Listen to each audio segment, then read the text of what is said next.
And now we're getting corner confirm. No meter available, so it isn't going to be the ball broken for Revoke, but pretty sure with 50% this amount of meter, you can go for like S-Dolphin Red RC. And again, just having access to that RC makes all of these options, like the 6K that we just saw, so much stronger. Successful bait from Novel for the there, reset yeah. at least. That's nice. Second burst of this match so far.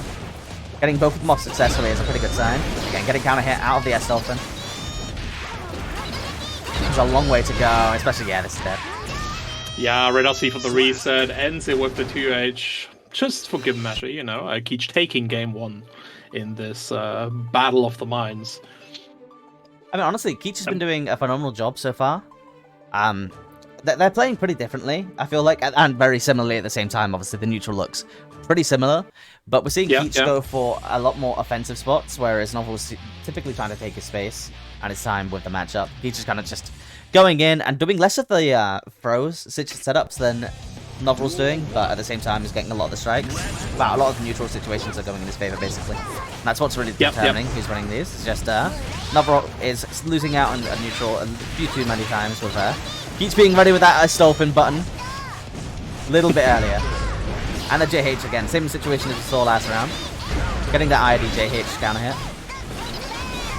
Yeah, Dolphin Fast Slash though, good tool to catch Keech from pushing.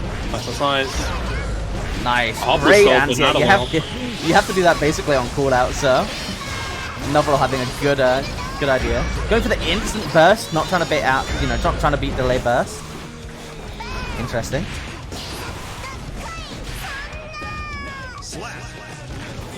Bursting on an RC point is dangerous, but obviously, Keech ending up making it work, but loses the round anyway. Novel probably gonna have to spend burst here. This does a lot of damage. yeah, absolutely. Some of the highest burst damage in the game, if I remember correctly.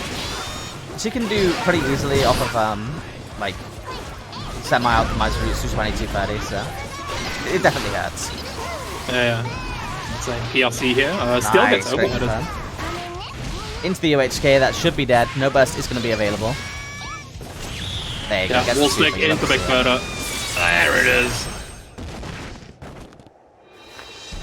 Novel equalizing 1-1 here, adjusting nicely to Novel's playstyle, Keech's playstyle, and yeah, getting in there.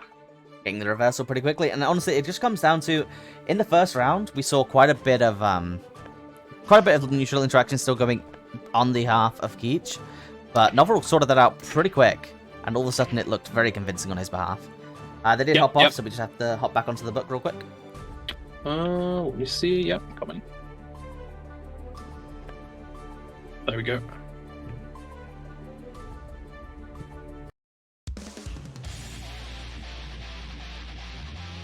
Alright, well, this looks like we could be in for the long haul. Both players adapting relatively quickly to each other, and who would have known? Mei seems like a tight matchup.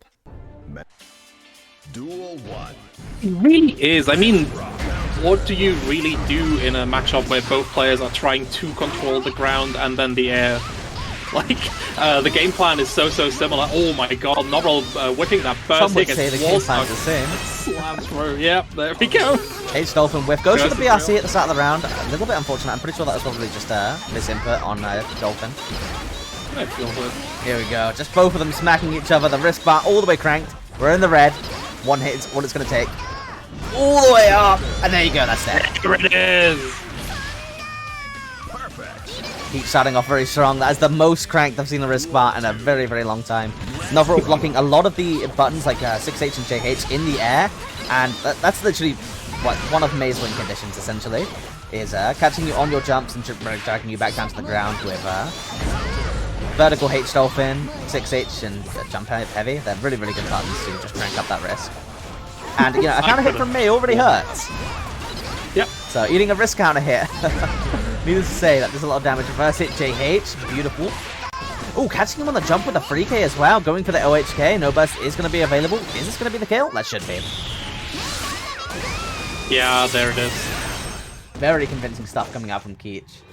Stealing back that momentum, and if anything, you know, if there's a pattern going on here, we're going to have Novel taking it, you know, instantly right back now. But we'll see. We'll see. We'll see. What do you think Novel needs to do to get back? Like, what's He's just losing what's too the many big neutral adjustment that we wanna see? interactions. Like, Right, we're seeing alright. so many JHs connecting on behalf of Keech, and I feel like it's just a case of neither player is doing anything essentially wrong. It's just Keech is putting the pedal to the gas a little bit more, and it's getting the momentum, which is really important in TGST, let alone mirrors. Nice and early. But speaking of, Novel now has the advantage, going for the 6-8 to bring you back down to the ground, and making you block that 2-1-4K for the plus frame. Beautiful conversion. Delays it, trying to bait out that burst. Not being spent by Keech, and that is a lot of damage. Beautiful 60%, and like we're saying, looks like he's just going to take this round. Nice and convincingly. Oh, fast slash hitting though. Gets the float. Unless... Unless... There we Oh, go. beautiful There we jump go. there. He knew what was coming. Duel 2. Oh, again. Just, obviously, both of them just, in essence, jumping and swinging an anchor. But Keech's jumping and swinging an anchor is kind of hitting different right now. Beautiful confirm, getting the dash forward 2S. But the burst actually ends up with Keech's back to the corner. Going to be quite the battle to get his way out of there. Burst is available for Keech and not for Novril. So this is going to be a lot of damage.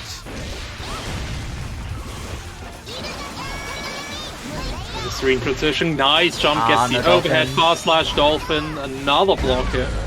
Oh, jump 8 getting away on Novril. Nice. Keech back in the corner now. Oh my god, just punches him out. Good challenge. I mean, he recognized essentially that Novril air dashed and hit the JS really, really high up. So definitely isn't going to be plus. Yep. Great awareness from these players. That's good for an overhead. Novril using a lot of FD here, just trying to keep Keech off of him to establish his Dolphin game.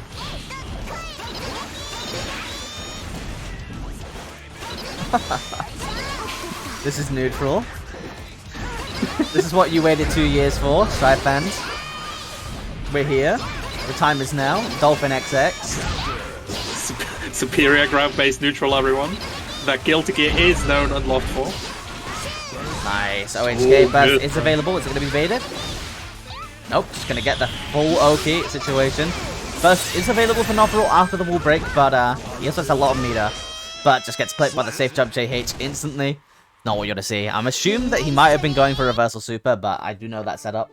Assuming that Keech did it correctly, it was going to be a safe jump as well. But regardless, really good showing from both players. Novril will be being sent to losers in a little bit of May-on-May violence relatively early on. But Novril fans, don't worry too much. I'm sure we'll be seeing more of him in the future.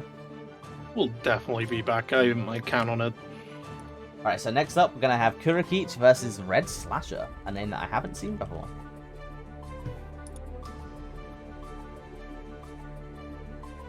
Let's go and get them in here.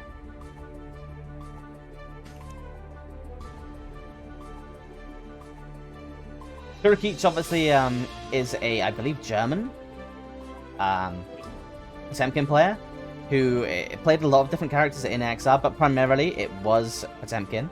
And he's taken some relatively decent standings, I believe some top 16 so far. That sounds exciting. I mean, Potemkin is a character that I personally love watching. I'm mostly a big fan Think it's of pretty- some big people like Leapfrog, yeah. But Yeah, of course. who isn't a fan of Leapfrog, let's be honest. Now, I will Oh, yeah, say but that, just- you know, that's going to be a bit of a divisive statement. Potemkin Oh. and grapplers in general, they're going to be a bit polarizing. You love them or you hate them. It's the Marmite of the game. But, I'm interested on, in seeing better who Red that. Slasher plays, honestly. Because Potemkin same. matchups can vary from being pretty fucked up to pretty fucked up. So, we'll see exactly what's in store for us now. It's a really good summary. I mean, personally, I love commentating grapplers, but I hate playing against them. It's just, you go into the casino, you always lose, and even if you win, you don't feel like you've actually played. That's the thing, grappler players are the nicest people in the world, whilst they put you in a headlock and pile driver you until you die. And They it's are. impossible That's to the hate worst them. part. It's impossible That's to the hate them. worst. That's the worst part about it. I hate it. Every But at the same single time- grapple player I've met. It takes like a certain type of person to be able to endure with the constant amount of memeing and, you know, general salt that grappler players have to endure. So I think it, you know, it makes some sense. If they can't get their frustrations out in the, you know, in the real world, they're just gonna do it by SBDing you. It's just this Kusan and like Trifolio in the invisible chat.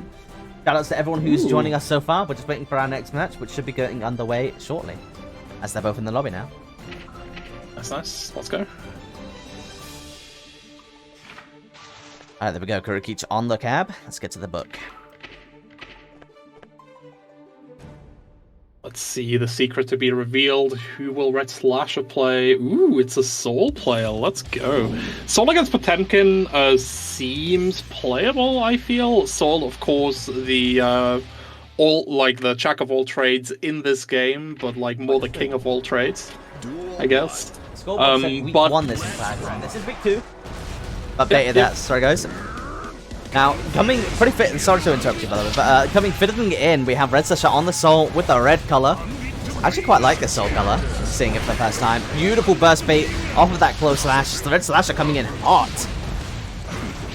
Slasher coming in hot indeed, gets the wall stick, vipers him through the wall, number 3 on the screen, and Kurokichi has so much work to do. Gets nice. the cross up Good though, start. confirms into the far slash. Oh, okay, burst coming So out much from Red meter for Red Slasher. There you go. That's going to be dead. It's yeah, Oh, there or it not. is. Oh, Really it short drops it. confirm. I don't think it was a drop, but I overestimated how much he'd be able to get, basically. You know, we've all seen those Soul videos. Yeah, he gets a 5k mid-screen and somehow kills Potemkin from 100% health. We've all been scarred. That is Soul, right? But yeah, the jump after Hammerfall PRC is very, very unusual at this level of the game, because normally you either see the strike throw game first before you start jumping. I think Kurokichi is maybe just a step ahead of the game, and that really cost them that round here. Nice backdash. XR player skill, you know, legacy skill coming in hot. Potemkin players are ready with that backdash button on lock. If there's a exactly, I was about to say, if there's a spot for backdash, Potemkin Buster, they will find it. Beautiful, tries to get with the flip here. Ooh, oh, nice 6H. fast slash. Oh, was it fast slash? That makes way more sense. I think actually. that's the fast slash. Yeah, the both fists is the 6H.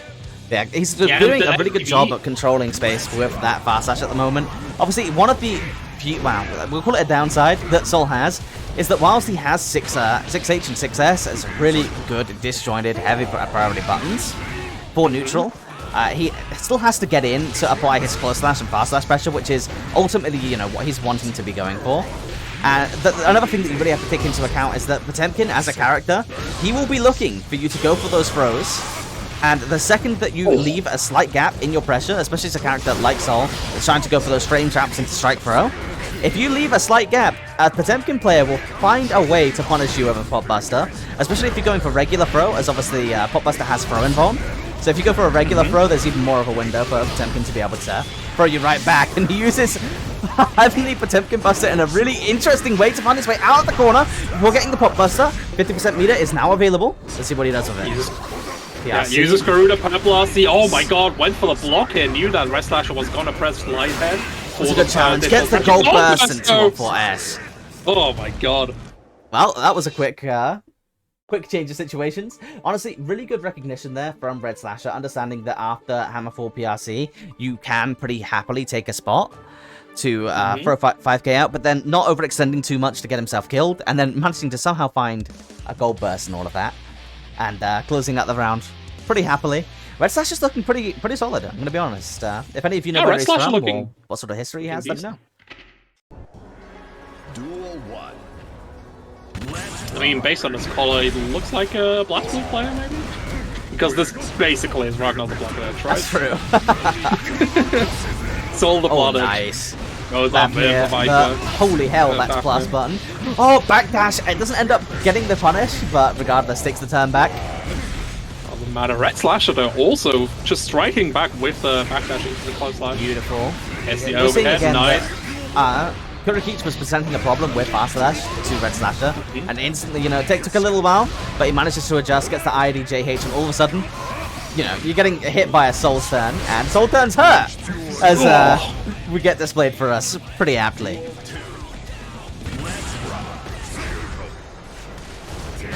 Nice, 6S counter hit, find his way in, second time in a row. Another one. Getting the full confirm this time, with the wall broken, Jesus, what a confirm. Unbelievable. But yeah, in general, I think Kurikic is doing a good job now. He's using FTB to control the use of Gunflame a little bit anyways. Now Red Slasher just gets in. Oh, but Mega Yeah, Fist, I feel like another Kurikic- great tool over the pressure. I feel like Kurikic is doing a good job at, like, player 1 stuff, but Red Slash is just winning out on interactions because he's adjusted really well to Kurikic's habits so far. So we're going to have to see an adaptation on the side of Kurikic to swing this back out, maybe going for more pro situations as opposed to just controlling space with 6S. Oh Fast my Slash, God, pardon. that was- as we're seeing, that Red was Slash, more than happy to do it. That was hip range. God damn. I mean, Soul's 6H kind of screwed up, let's be honest. It's a 9-frame move. It's ridiculous. It's a bit of an extended hitbox. Yeah, it gives Just a you little bit. a ton of damage. It's also, I believe, unscaled on OTG as well. And unlike What, Round really? of Battle's best OTG options and Maze OTG options, he has some decent cancels, like 6H Gunflame. So, yeah, it's pretty nasty. But, you know, we could sit around talking all day about why we think Soul's nasty, but at the same time, it's still a lot of the stuff in this game. I feel like this game's in a balanced enough spot where even Soul, you know, even with Soul, there's going to be quite a lot of interaction going on the player level, and Red Slasher is definitely deserving of some praise here, as he has adapted really well to Kurikic's habits, and Kurikic, I know to be a really strong player, who is not going to be a wash. Yeah, Oh, 100%. nice! Speaking of, though, Kurikic looking to get that pop buster in. Let's see if he can take a round back on the board. Yes, conversion, that's death, right? There it is, let's go. Yeah, that's all you need. That welcome to the pop rounds. That is it. Like, that is what Red Slasher is afraid of. That's why he backdashes a There lot. we Oh go. my god, let's go! Fast PRC into the pop buster. All of a sudden, having more than enough meter to keep this offense going. Great challenge from Red Slasher, though. Wow. A Fafnir to Fafnir, the classic. Nice. Going for the Phantom close Ring slash, against the catches him. Forest. I wonder if he was going for, like, Mega Fist there, as he got the anti-air kind of hit there, I believe. I wonder, yeah. PRC uses the, yeah, beautiful stuff. If you make them air block your Heat Knuckle, you obviously get like an insane amount of plus range. You can basically go for a strike throw mix. And Kurikic, exactly as we said, you know, needing to come in, get that adaptation on deck, start to take some momentum back. He's doing exactly that, and all of a sudden, just as quickly as he lost the first two, he's taking one back. And now we have a set on our hands.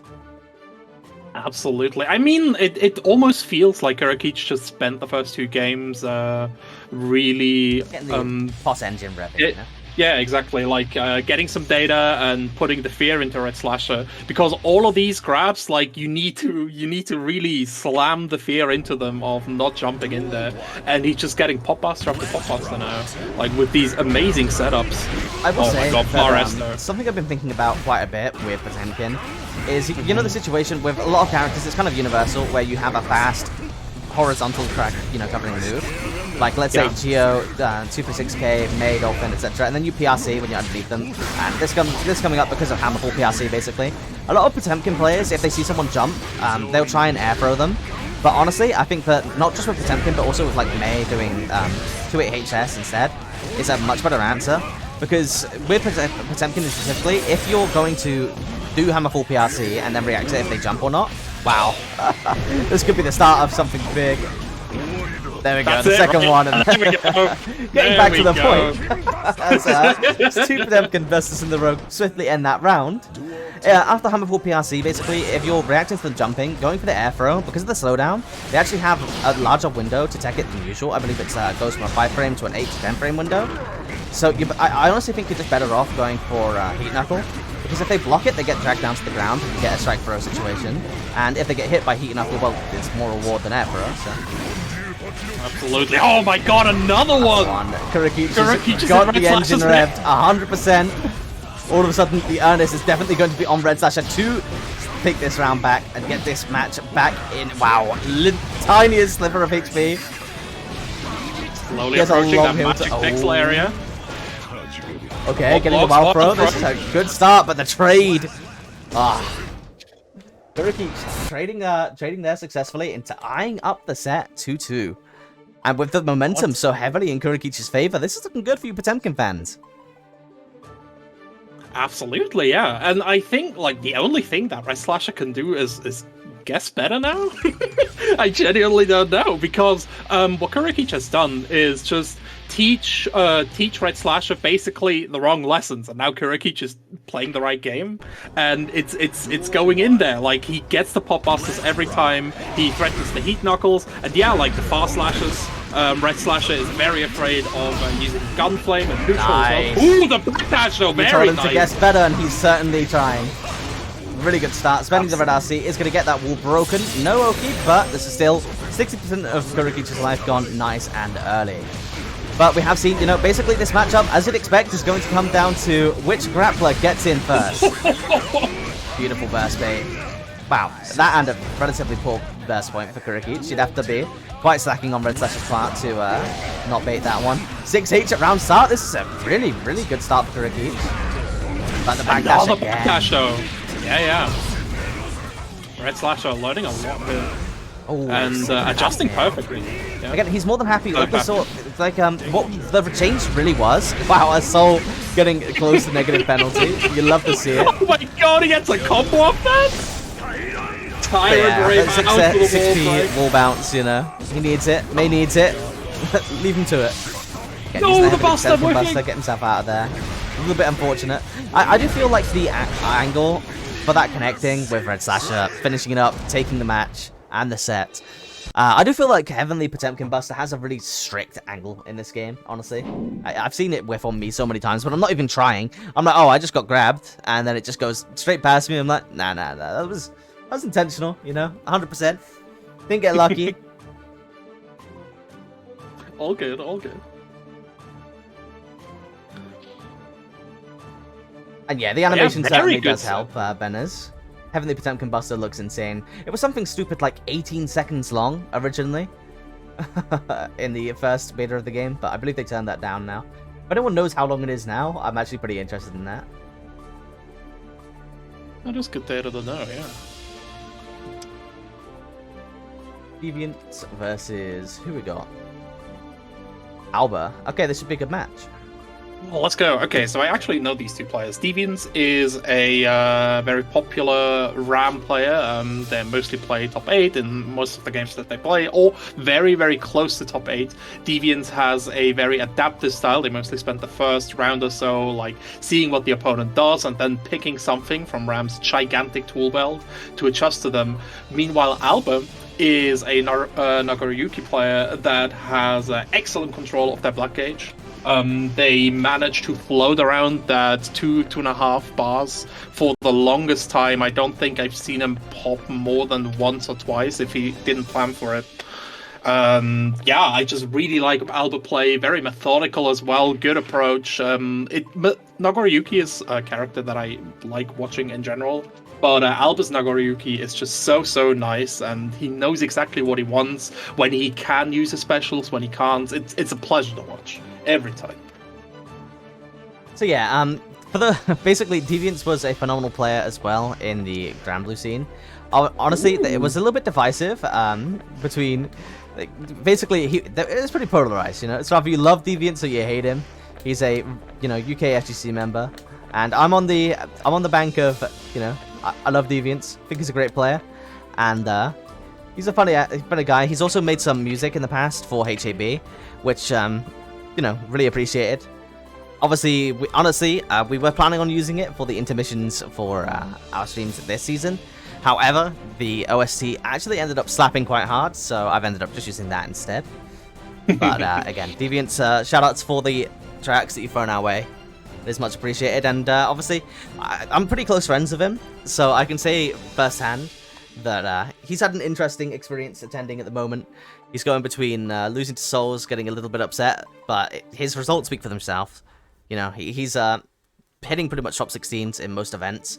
I know that Alba is a really strong player as well. I believe from the Nordic region. Don't quote me on that, though. And yeah, Nagoriyuki is a character that the more I see, the more I'm convinced is incredibly strong. So I'm interested in seeing a player that you're quoting as being pretty good. Putting the pedal to the metal. Oh yeah, absolutely. And yeah, no. What does Deviants play in Grand Blue actually? Originally played Nice Honest Catalina and was pretty famous for being very Rago, very DP heavy, very hard read.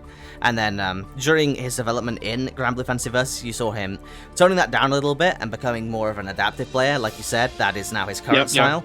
He basically has 3 major game plans and he'll switch between them, but he likes to play pretty reactively, basically, adapting to how the opponent's playing. So I'm sure he'll appreciate the tournaments being first to 3 as opposed to first to 2.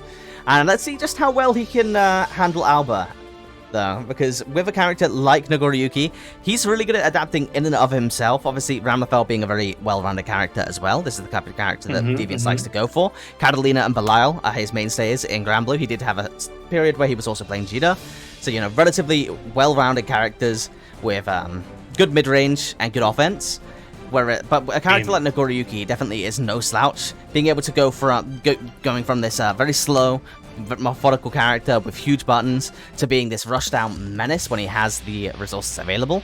It's definitely very interesting to watch and play against. Absolutely, yeah. I mean, again, like, Nago is such a pleasure to watch because, like you said, like with the access to the command dash, he can just flip his fingers like that and be in there. Ooh, nice jump here at the round start from the side of Deviants, though. Starting out with the Bayonetta loops. Good jump block from the side of Alba. Spins nice in challenge. there. Challenge from Deviants. Nice. 214H is minus on block. Well, not minus. It's 0 on block. And obviously, with Nagoriyuki having I believe, the same barrier timing as Ram, it's pretty wise to go for that challenge. He's baited that burst here. Doesn't base the super though. No. Yeah. All of a sudden, you're all the way back to mid-screen, spending the PRC there to try and get some offense going. Ends up backdashing the bite as well. Both bursts are spent. HP is very similar. Burst gauge slightly in favor of Alba, and now that he gets that lick, one more hit should do it. Smells blood. Deviant's trying to go in, getting the pokes here, but 5k connecting for Alba. One more hit does it. And Nagoriyuki deals so much damage as well. Punishes the high Bayonetta. Especially when you start to get the blood pumped up. All of a sudden, your pokes deal significantly more damage and have slightly more range as well. Yeah, exactly. Like, it's just so good. And again, Alba is so methodical at keeping that bar exactly at that 2.5 range where you want it, right? Being able to play that risk-reward game perfectly. Unfortunate. After that counter hit slowdown, didn't have the sword quite available, but this is what Ramlethal is known for. Oh! Nice! Gets Goes the out fight as well. you. Oh, that was his free pass to go ham. With that blood meter draining out the entire time. Could have went in, but doesn't end up getting a turn sorted. So now all of a sudden he's back into the corner again. Burst coming up in just a moment. Use D1-4H, low profile, the sword absolutely beautifully getting the counter hit confirmed all the way to the corner. Is this going to be the corner broken? It is, that's dead. Yeah, that's that. Oh my god, Alba, let's go. I told you that I promised too much.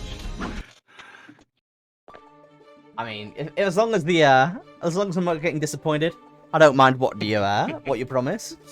And so far, definitely not disappointed in this Nagoriyuki player. Beautiful awareness throughout most of the set. Obviously, we saw Deviants doing a pretty showing off some nice awareness as well for this matchup, going for that 5p jab out into that situation earlier. And whilst, you know, he can special cancel, it is still pretty risky to jab there. It's, you know, you got to do it sometimes, otherwise, you know, they don't have to worry about that on the mental stack, essentially.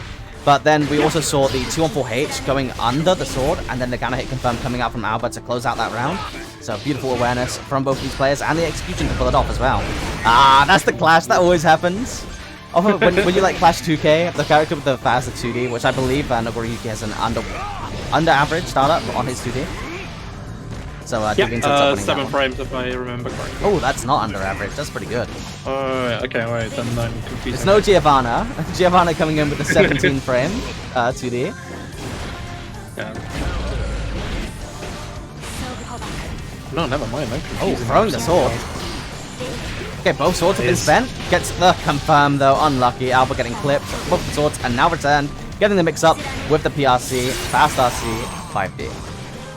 Alright, 12 frames in comparison to Ram's 10 frames. Okay, I thought so. I thought it was a little bit slower than average. But regardless, brilliant offense being set up by Deviants. But yeah, the second you get that back throw, all of a sudden the round is thrown on its head. Yellow bar seat being spent. And then, yeah, using the 2-on-4H OTG, which is unsafe on hit, so you have to be nice and aware of when you can and cannot use that. Yeah, but the round ends. Frames don't matter. Yeah, when they're dead, 6 feet under, pretty sure you being like -10 doesn't matter. Oh, Really interesting. Some pretty scrambly situations over the past couple of rounds, honestly, but both players are handling them with quite a lot of dignity. Absolutely. Blue RC getting forward, trying to go for the dust. All good. Stamp block from the side of Deviants. 4 jabs there. Another pass. Ram 5P, JP Parton is pretty funny. Same situation as earlier, not quite leaving enough time for that sword to come activated again because of the slowdown. Catapult RC from the side of Deviants here, getting themselves out of the corner. Very nice. Oh, that's the high sword takeout. And it whiffs, unfortunate. Not quite close enough for the mix-up. You've been thrown into the corner again. Let's see if Albert can make this count. A lot of blood range on the board, but that should hurt. Burst is available. There we go. Yeah. Always coming out after the first There it hit. is. That was 1 or 2 hits away from World Stock as well. Like, good awareness from Deviant. Still gets clipped in the end there. I wonder if Albert Albert could have pulled that out with command backdash. That's interesting. The Ryuki players hit me up. Because if he did that, that would have been hype. But regardless, goes out the round with the 5P, or was it 6P, directly afterwards.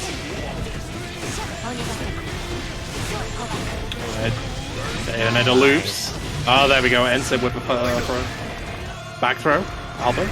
Albert's finding a lot of these back throw spots, which are very essential against the Ramnafal pressure. Oh, you think you're safe because you think you're safe because you backdashed away from the super? Nah. Ram's got hands. Oh my god. I thought I would hit that again, Mythworks. Is disgusting. What is that? You know, it's got some range. You know, I'll be the first to admit. And OTG 214H, I think, is a really, really strong tool. Even discounting the fact that, obviously, it is, because there's different OTG scalings for every move, it does still lose about, I think, 60, it's like 60 to 80% scaled, but it's still a ridiculous amount of damage, and being able to close out rounds in OTG situations, better than a lot of other characters, is definitely among Ram's strengths, which, you know, there's quite a few of them. Nice, using 6H, throwing them across the half the screen, and then using the sword to maintain the plus frames.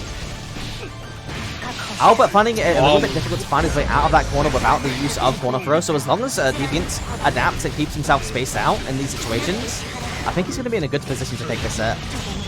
Yeah, it's very difficult. He used to use the down spin, right? But now she just uses high Bayonetta first, so she can interrupt the ground spin with the low Bayonetta. And he's getting that's the thing, Deviant shouldn't be getting away with that though. But obviously it's very hard, especially when you have a lot on your mental stack, to be able to recognize, okay, that was high sword, I need to get out now. Yep. On the behalf of Albert, but mixing up your Yeah. options and adapting to what your opponent's been doing on defense is definitely an important skill to have as well. A lot of beautiful backdash. That's going to hurt, especially because of the blood. He spent so much there with those special cancels. Getting away from that throw was very important. Burst is available, but you're going to have a hard time bursting there. Oh, nice! Great counter focus. Is this going to work? No, confirm. Yeah, Ah, no, I didn't think wait, so. It dash was 2 space.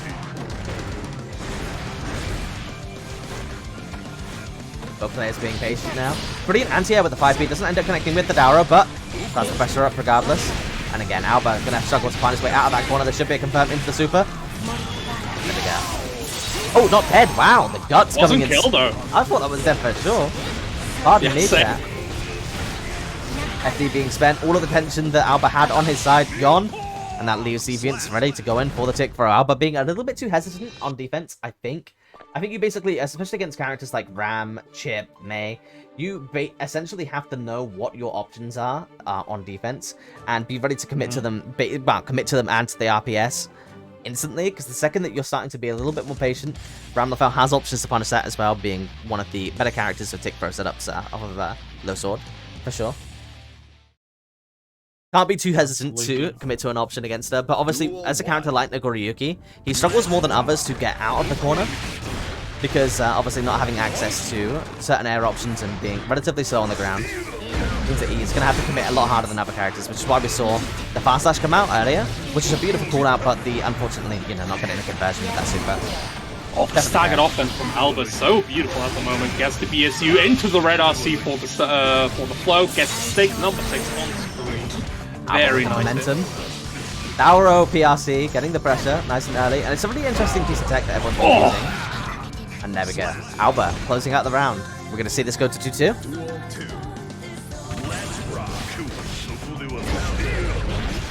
Nice 2H. Stuffing Deviants' air approach. Basic corner pressure, Ooh, wow. IAD out.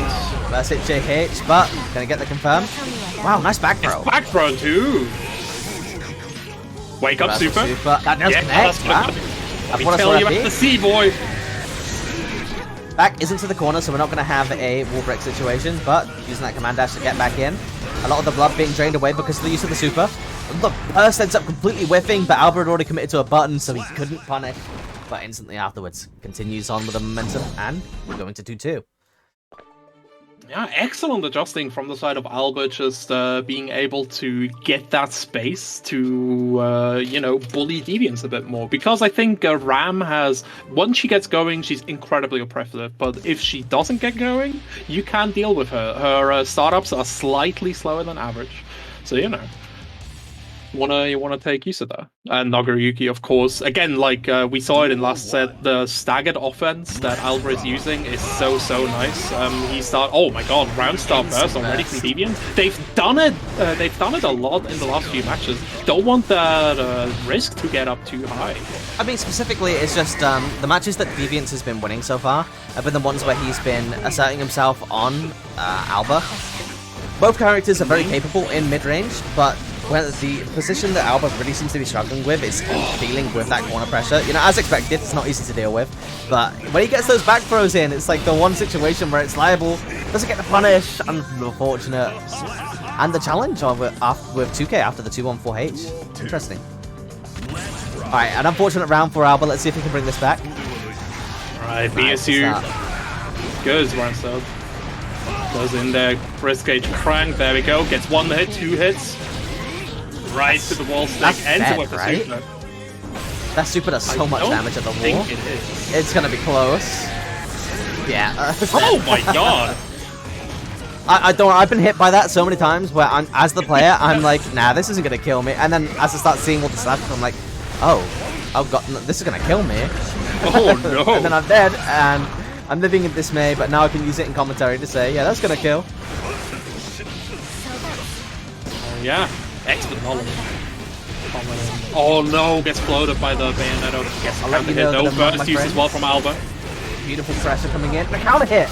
But again, doing the sword throw when he doesn't have access to the swords, a little bit of lack of awareness in that situation specifically has really been biting Deviants, honestly. Oh, Alba actually finding the way there to get Deviants off from swords, yeah. Spending it again. Yeah, there we go. Cashing out into the super. If this doesn't connect, he's pretty screwed, but it does. So we're going to be seeing a wall break and OP. This one doesn't kill. No. What? Did it kill? No, the wall break! I hate Nagoriyuki super. It mixes me up so much. Honestly, stick a Nagoriyuki clip on Sejam's Will It Kill segment, and it'll mix me up 50% of the time. How did that kill? Oh my god, Alba, let's go! Let's go! Nagoriyuki fans everywhere rejoicing. That was insane. I can't believe that killed. That was mad. Oh my god, I always underestimate again. I was just starting to feel confident. I was starting to feel confident that finally, I know this super. I know it does a ridiculous amount more damage than you'd think it would do. And then all of a sudden it surprises me again. Insane stuff. Well, congratulations to Alba, and hopefully we'll be seeing more of Deviants coming back from the loser's side. Our next match is going to be Deviants fans, you know, you may have heard of him, but we next now have Xeno Paronga coming up against Toxigeki Keech again. Wait, I know about Xeno. They play, who did they play? They played, what's the whip girl called? Damn. My Grand Blue knowledge is lacking at the moment. Fairy. Xeno is a fairy player, right? It's not Xeno, it's Xeno Paronga, also known as Padu, who is a really, really solid player for multiple different titles, Dragon Ball and Grand Blue specifically, was, you know, his most recent titles that he's done very well in. Also a great multi-blood player, which is why some of you will know the Xeno Paronga meme. But, yeah, Padu, phenomenal player. He was playing Nagoriyuki, but now he's moved back over to Zato, and his Zato has been looking pretty scary, so... I have not seen a lot of Zato, so I'm really, really excited of seeing him. I mostly see the insane, like, the 5-hour Eddie block strings on Twitter, but that's about the majority of my Zato knowledge at the moment, so I'm looking forward to seeing this match. Yeah, I mean, honestly, my experience with Zato has essentially just been, okay, I see a little dude waving his arms about. I'm taking this as a direct challenge. So I ID JH and get, it gets caught by the shield, and then I get 2H and lose 60%, and I'm left wondering exactly where I went wrong in life. And it turns out it was because I was contesting Eddie. Don't do that. Just when he's got that little shield out, when he's waving his hands around, just stand there. You just chill for a bit. He can only wave his arms around for so long before he gets a little bit tired and has to go away again. And, the worst situation is definitely jumping towards him, as Zato, when he has Eddie already out, gets ridiculous confirms off of Gonna Hit 2H, like some of the most damage that you see in the game.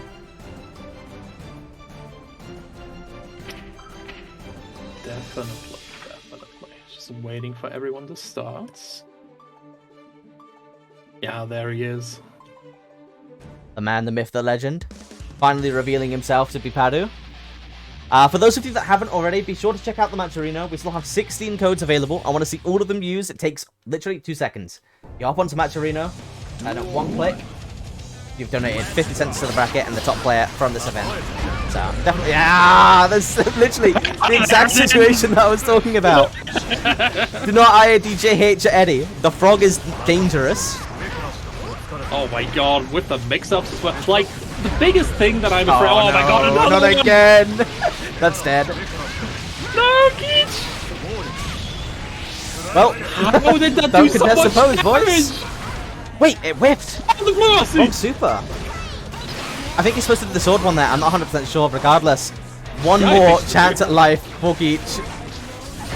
Padu was merciful, and this is a good start. Never mind, doesn't get the close dash. Proximity on that close dash being a little bit touchy sometimes for me. And Padu closing out the round. And this is amazing. Look at Eddie just scooping him into Zato here, not giving him the space that he needs. Like, Babe wants to be at that mid-range, right? But Zato just keeps pulling them back in with the frog, with the with all the other moves. Oh my god, goes for the throw as well. Chumps in. That is such a good move too. Eddie out, waving his arms. Frog Nice, getting the 5P mix-up shit. point. Using the sword super to break the wall. He has quite a bit of meter available to him as well. Starting off this round with the Yoki, all the way into the corner, and Keech looks like they're going to be having a little bit of hard time against this Zato. If you're not familiar with the matchup, characters that are a little bit more uncommon, like Zato, can be very hard to deal with, as of course we saw that Keech wasn't exactly sure how to deal with a pose and ended up committing to the one option that we were talking about. Is definitely not what you want to be doing, from my experience as a Mei player.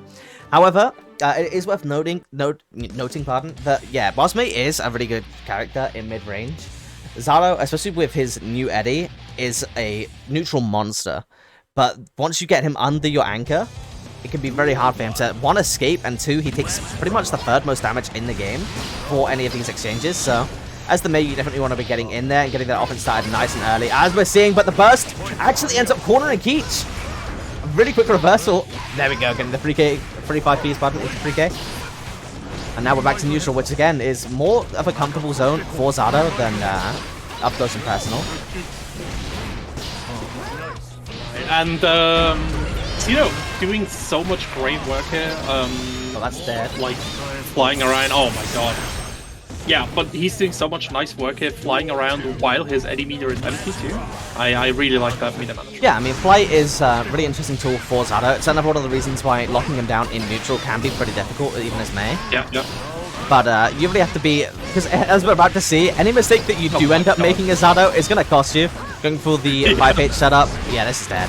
Oh, never mind. Burst being fed instantly, not being burst. Baited, pardon. Oh, whoa. Excuse me? What?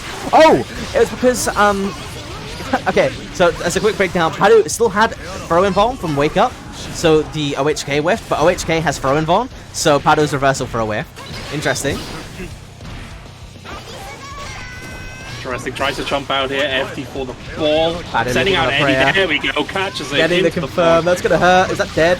Doesn't quite, it does build the meter, okay, but it whiffed last time he did this, is it gonna whiff again? It doesn't.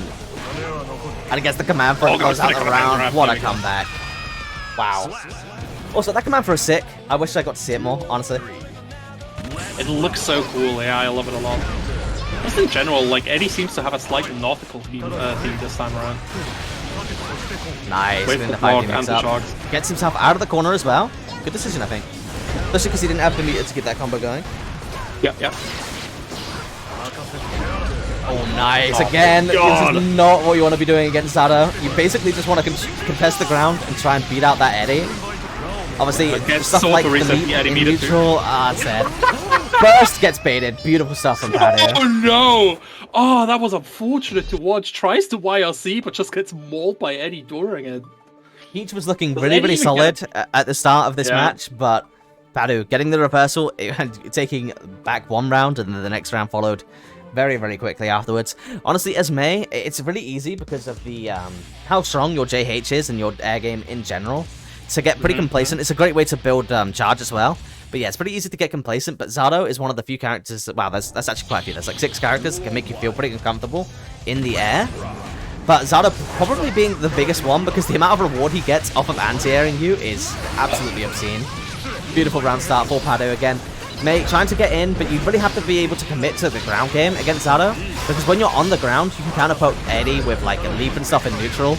But if you just try to jump in, this is what's going to happen. Let this be a reminder for all Mei players.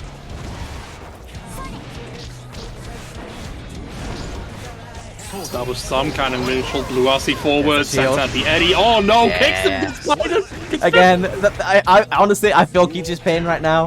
When I first ran into Zato, I was doing the exact same thing. You see the little guy waving his arms, and you're like, okay, I must fully commit. I will not have this guy mug me off. So you just commit further into the shield, and that's exactly what Zato wants you to be doing. But the Twitter post said to beat up Eddie. There he is. I need to kick him. What do you mean kicking him's not working? God, that's so much pressure. Oh my God, another one! No, Peach. Yeah. Oh, Burst actually, the two burst into puts him the so box. high up. The burst puts him so high up that Leap actually throws him out of the combo. But at the same time, it doesn't end up mattering. Padu closing out the round. Really, really solid showing from Padu. And yeah, I know there are quite a few Zato players in the chat at the moment who have been long asking for some representation in HAB. So I am now happy to report that Padu is looking really, really strong with his Zato. He's been playing him for about the best part of 2 weeks now. And yeah, there you go. What? Padu dropping the clip it in the chat. But yeah, he's picked up Zato, and ever since he has, I honestly think that it's been a great fit. He was pretty much the best, or at least the best European Carmine in Under Night as well. So he has that experience with the negative edge characters and the edgy characters. Oh, I see that. So, Yeah. The negative edge. It's like a glove. if you may. There you go. Afro coming in with the clip. You got it, Padu. Nice. But yeah, Alright, so- I feel that like it makes a lot of sense to you telling me that he played Carmine before, because the way that Zato plays in this game reminds me a little bit of Carmine, right? With these traps, with the setups and everything. Like you want to get going out of the neutral and then just never let them get back. Alright, so these two players will be familiar to you as we enter our winners top 16. Which means anyone from this point onwards will have secured themselves some points. But our next match is going to be Red Slasher versus Alba. Oh, let's go. Red we've Slasher seen did Red a Slasher. really good job adapting Yes. during his matches. That's what excites me the most about going into this one. Alba, we were talking about how Deviant's it likes to play in an adaptive sense as well. In that regard, I feel like Red Slasher is very, very similar from the the short amount of play that I've seen so far from him. So I'm interested to see how this one will end up panning out, as the set versus Alba was very, very close for Deviants. So let's see if Red Slasher can be the one to send him down to losers.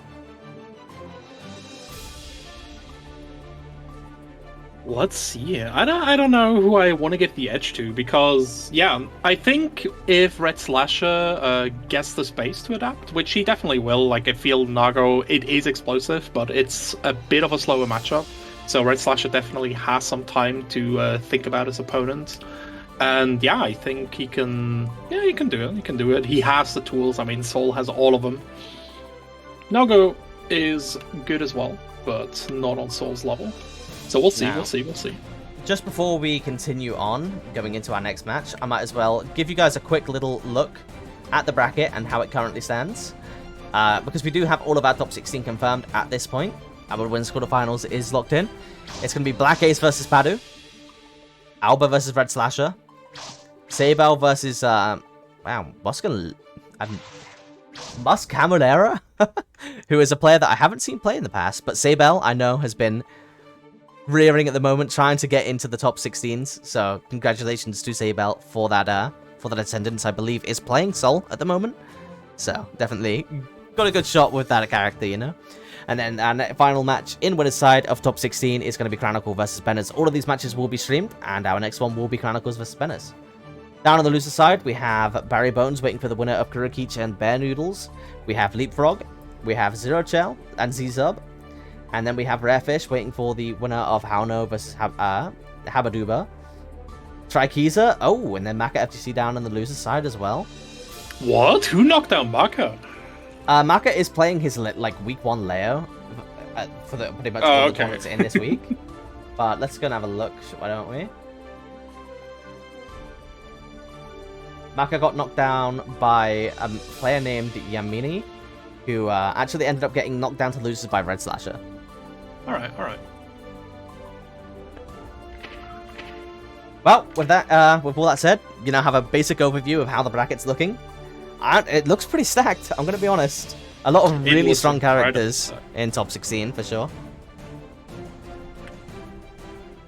And I mean, for me personally, I think that these kind of players really deserve a big prize pool. So if you haven't yet, use our codes. No, not even the code. Just click the button on the Matcherino on the in the chat. We'll send out the command right now. ! Matcherino. Thank you so much, Sleeping Bio, to get that prize pool increased. We're at $17 at the moment. All you need to do is click that claim code button, as Jai is showing us right now. It's so easy. It's so simple. It's Matcherino.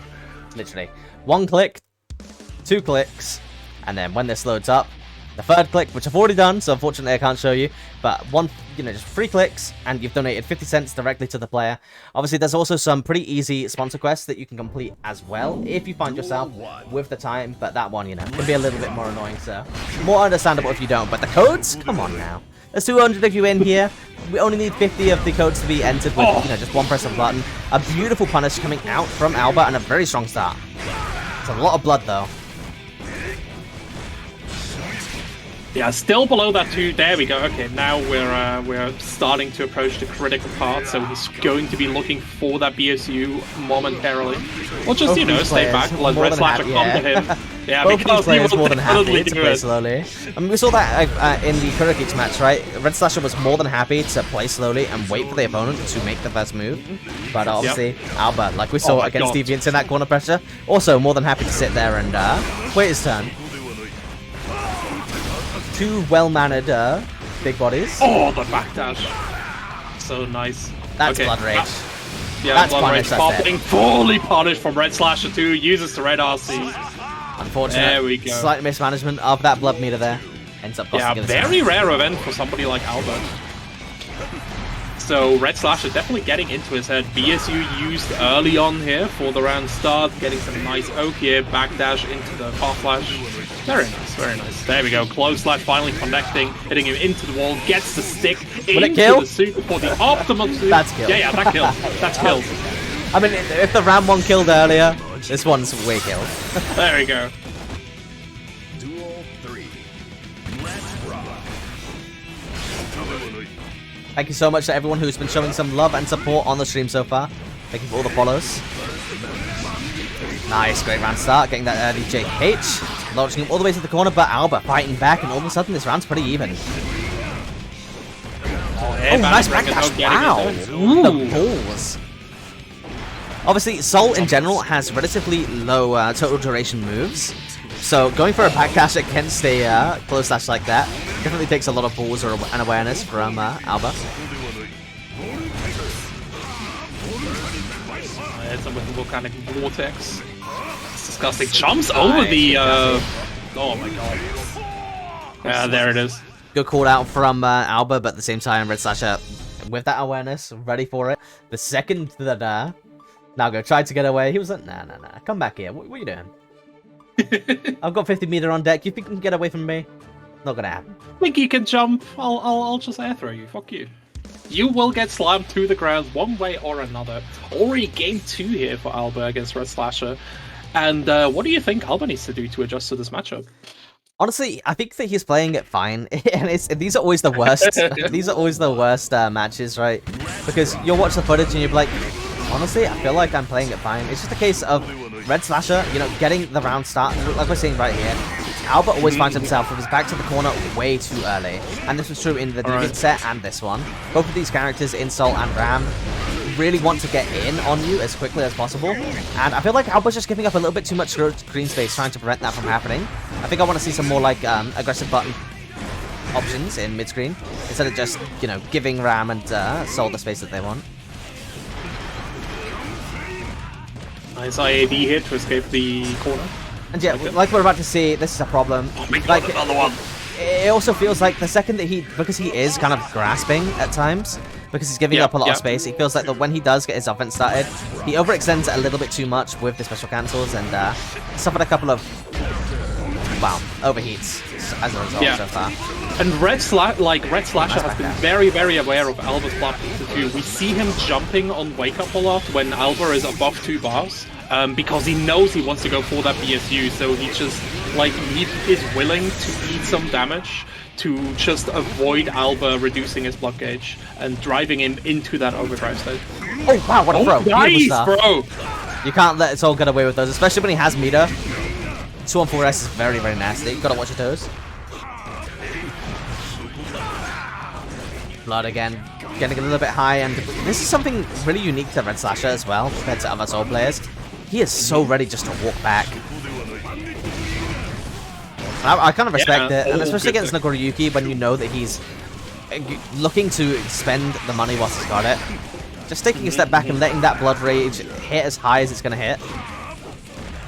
I mean, it's so difficult for Nago to approach without meter or supers. Very nice here. Nice, IDJH coming over the button. We saw that a lot in the Hurricane set as well earlier. This is gonna hurt.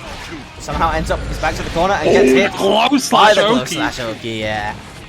I mean, honestly, against Nagoriyuki, from my experience and watching a lot of people as well, you always think, you know, after this command dash, there's no way I'm still gonna get hit, right? It's my turn. They fucked up the Oki, and then you just get hit by counter hit close slash and take 50%. And again, you just sat there, kind of wondering where you went wrong in life. Nice backdash again. The backdashes from Alba, though, have been so on point.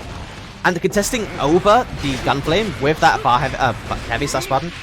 Really, really good awareness and magical awareness specifically. Oh my god, so close. His Blood Rage is really, really high. You gotta take it slow. Uh-oh. You have to get the bite here. He tried to bait the jump. There it is. Oh my lord, that's such a big deal.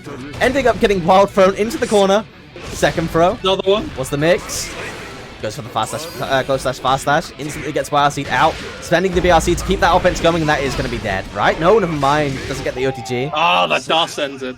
But yeah, Uncharged 5D, very, very hard to react to. I don't care who you are. Right, Red Slasher looking very, very convincing. Might be our first player going through to top 8, but that is what's on the line here. For those of you that aren't aware, I'm going to drop a quick link to the standings. And then I'm also going to drop a quick link to our format for those of you that are curious about how this basically goes down. But once you reach top 8, the amount of points that you get in the open season starts increasing pretty exponentially, so it's a pretty big deal if you're looking to get invited to that season finale 16 weeks from now. It really is, yeah, and like it's so nice seeing a long-term league format like that because you see players improve over time. It's so nice, and yeah, new players especially as well. people like Red Slasher that seem to like. Everybody is complaining about Soul, but Red Slasher is playing this so perfectly. Again, like you said it, one of the few players that is just willing to back off and let the Nago pop, and I think that is vital in this matchup. Name something more terrifying than that. I know, right? And the one saving grace that we all have is that all of the Soul players have eaten so much paint that at this point they're just DPing wildly. You know, you're full screen, they go for HDP, and you're like, okay, this I can deal with. But the second that they start slowing down, you know you're in trouble. Very nice usage of the RCs here from Alba, getting these frame traps and landing a bit more command grabs now, so that's good. overhead. Oh my god. Yeah, nice. Getting the bite nice and early as well. Oh, the low confirm.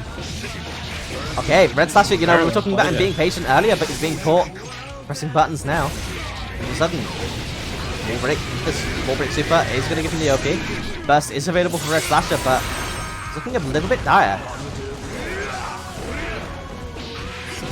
Oh, trying to challenge there, got countered by the 5k. 3 frames, very good. Oh, Blue RC, that's stepped up. Oh no, the burst baited the punish, let's go!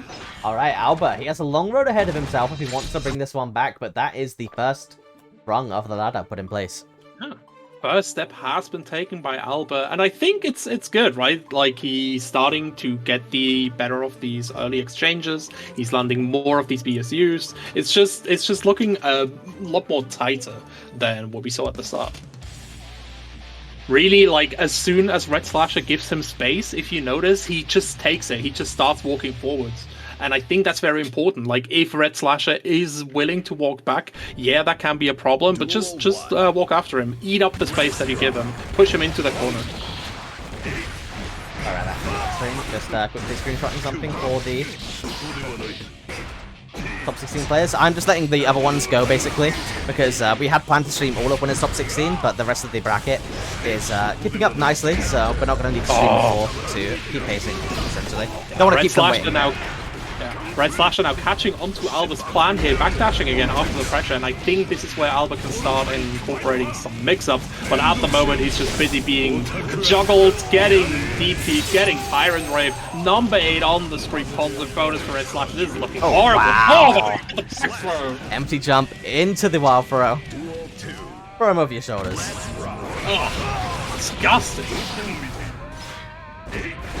Oh, interesting. Good challenge. That is going to be a lot of damage. No, missed the OTG. Never mind. I thought that was going to be it. That was going to be a really nice spot for offense. Burst is available like for Red Slasher coming up momentarily for Alba. Oh, wake up super. Wake up DP. Yeah. Oh, misses the punish. Also. Yeah, unfortunate. I'm not sure if you can actually punish that with Charge 5D, but I'm going to go with the assumption that Red Slasher knows the matchup a little bit better than I do. Catching the backdash that came out from Alba with the close dash and then baiting the burst successfully. He keeps the offense going. 50% meter about to be built. What's the mix? Yeah, catching the backdash for a second time with that close dash, and you're not going to live to tell the tale. Red Slasher moving forward. Oh, it's -30, so yeah, you can punish it with Charge Dust. Just being a little bit too slow on Red Slasher's side. Well, GG's, and our next match is going to be Benners against Chronicles, which means that we should have another brilliant Nagoriyuki player coming up to try and avenge his fallen brethren. Yes. Oh, I love watching Benners. Benners not so Benner if we have Alba being more of an adjusting player, Benners just has raw defense. Like, I've seen this man block strings that I've never seen block before. It's actually insane. He has really good meter usage as well. Like, he knows exactly when to PD, when to FD, just really gets in there. And yeah, I'm looking forward to Benners getting in there. Last tournament, I've seen him. He finally dropped against one of the best RAM players I've seen in Europe, Xeno. So I'm looking forward to seeing Benners perform here. I'm pretty sure that Chronicles is about to tell Benners, okay, it's a pick an unlikely stage. Got you. Alright. I respect that, by the way. For those of you that aren't aware, I'm going to try and grab it up real quick. Here is a little overview of which stages are laggy and which ones aren't. You can go on Canyon, 7 Heaven District, Council of Free, Dimensional Flux Observatory, and Happy Family. A couple of those stages in that list, specifically just the winter map, Flux Observatory, they can have a little bit of visibility issues for people with colorblind, who are colorblind and stuff like that. So try to keep it to the AOK stages where you can. I know that a lot of you like the Castle of Silver Feet stage, but it is a little bit more laggy and the lighting on that stage is horrible. So if you pick it, I might chastise you. Absolutely. And yeah, just talk to your opponents, like normalize having potato PCs, normalize all the other things like colorblindness, etc. Or just if you can't deal with the busy stages, let the TO and your opponent know about it. We're all here in good faith, right? And we're more than likely going to be willing to accommodate. we want to have fair and balanced competition, and if we need a specific stage for that, we are glad to provide. 100%. What we're also glad to provide is a good prize pool for our players. Use the code !Matcherino in the chat to click the link and take the free 50-cent coupons as long as they're still there. How much are left, Benji? Let's go and have a quick look. Padu coming in the chat to let us know that Rickster unironically cannot see 5D because he's colorblind. So if we're all looking to play in good faith, be sure not to use 5D against Rickster. Come on guys, let's keep it honest. Duel 1. We still have 12 codes available for Matcherino, so if you haven't already, be sure to type Matcherino, !Matcherino in the chat, and get those codes posted again. It takes 3 clicks, so there's no excuses for any of you. Especially if you're in the bracket, in this Winners Top 16. There's 16 of you. All of you, it's in your best interest if you intend on hitting top 1 to get that money in the bracket. But for those of you that aren't aware, Chronicles, a phenomenal French player. He's been on the rise, not just in Strive, but also in games like Granblue Fantasy Versus. He has been very, very solid. And in HAB specifically, has reached, I believe, top 4 in both the HAB events to date, reaching 2nd place last week against Strigoi. So, Chronicles definitely a player to keep your eyes on. On the other side, though, we do have Benes. Really? Every Nagoriyuki player and big body player's best friend is a really strong big body player from the UK. Has a history in many titles, but is trying to make a little bit of a name for himself in Strive. Actually, I don't think he is. He just happens to be doing it because he's a phenomenal player. But again, Chronicles in the last tournament, I believe, was responsible for sending Benes 2 losers and out of the tournament. So he's going to have quite the hill to climb if he wants to get over this current adversary. A little bit of a grudge match. Benes gets absolutely obliterated first match too. That was unfortunate to watch, really. Duel 1. But yeah, let's see if we get anything else in game 2 here. Jump back, chicken block from wow. Benes.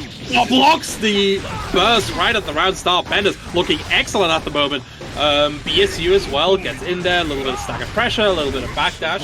Risk. Backdash. Jesus Christ, that risk is so high. Missed the OTG, so that gets clipped by the bar slash as well. Oh, nice anti-air. Wow, is this going to be the start? You've got a long way to go, and not a lot of health to do it with. But this should be burst-proof all the way to the corner. Yep. Second one, wall stuck. Doesn't even use the super. Yeah, you basically had to commit to Calvados really early in order to prevent that. Then we're going to see burst being spent. You're all the way at the corner now. There it is. Okay, second wall break, no Oki, and you're not going to have the meter to do something like Dauro RC, so we're back to neutral. Both characters have huge swords. Let's see who can come out on top. Obviously, Nagoriyuki, though, able to chip away with his normals could be a huge deal in these situations. And Benes on the trade, taking it home. Yeah, JP, very nice option there.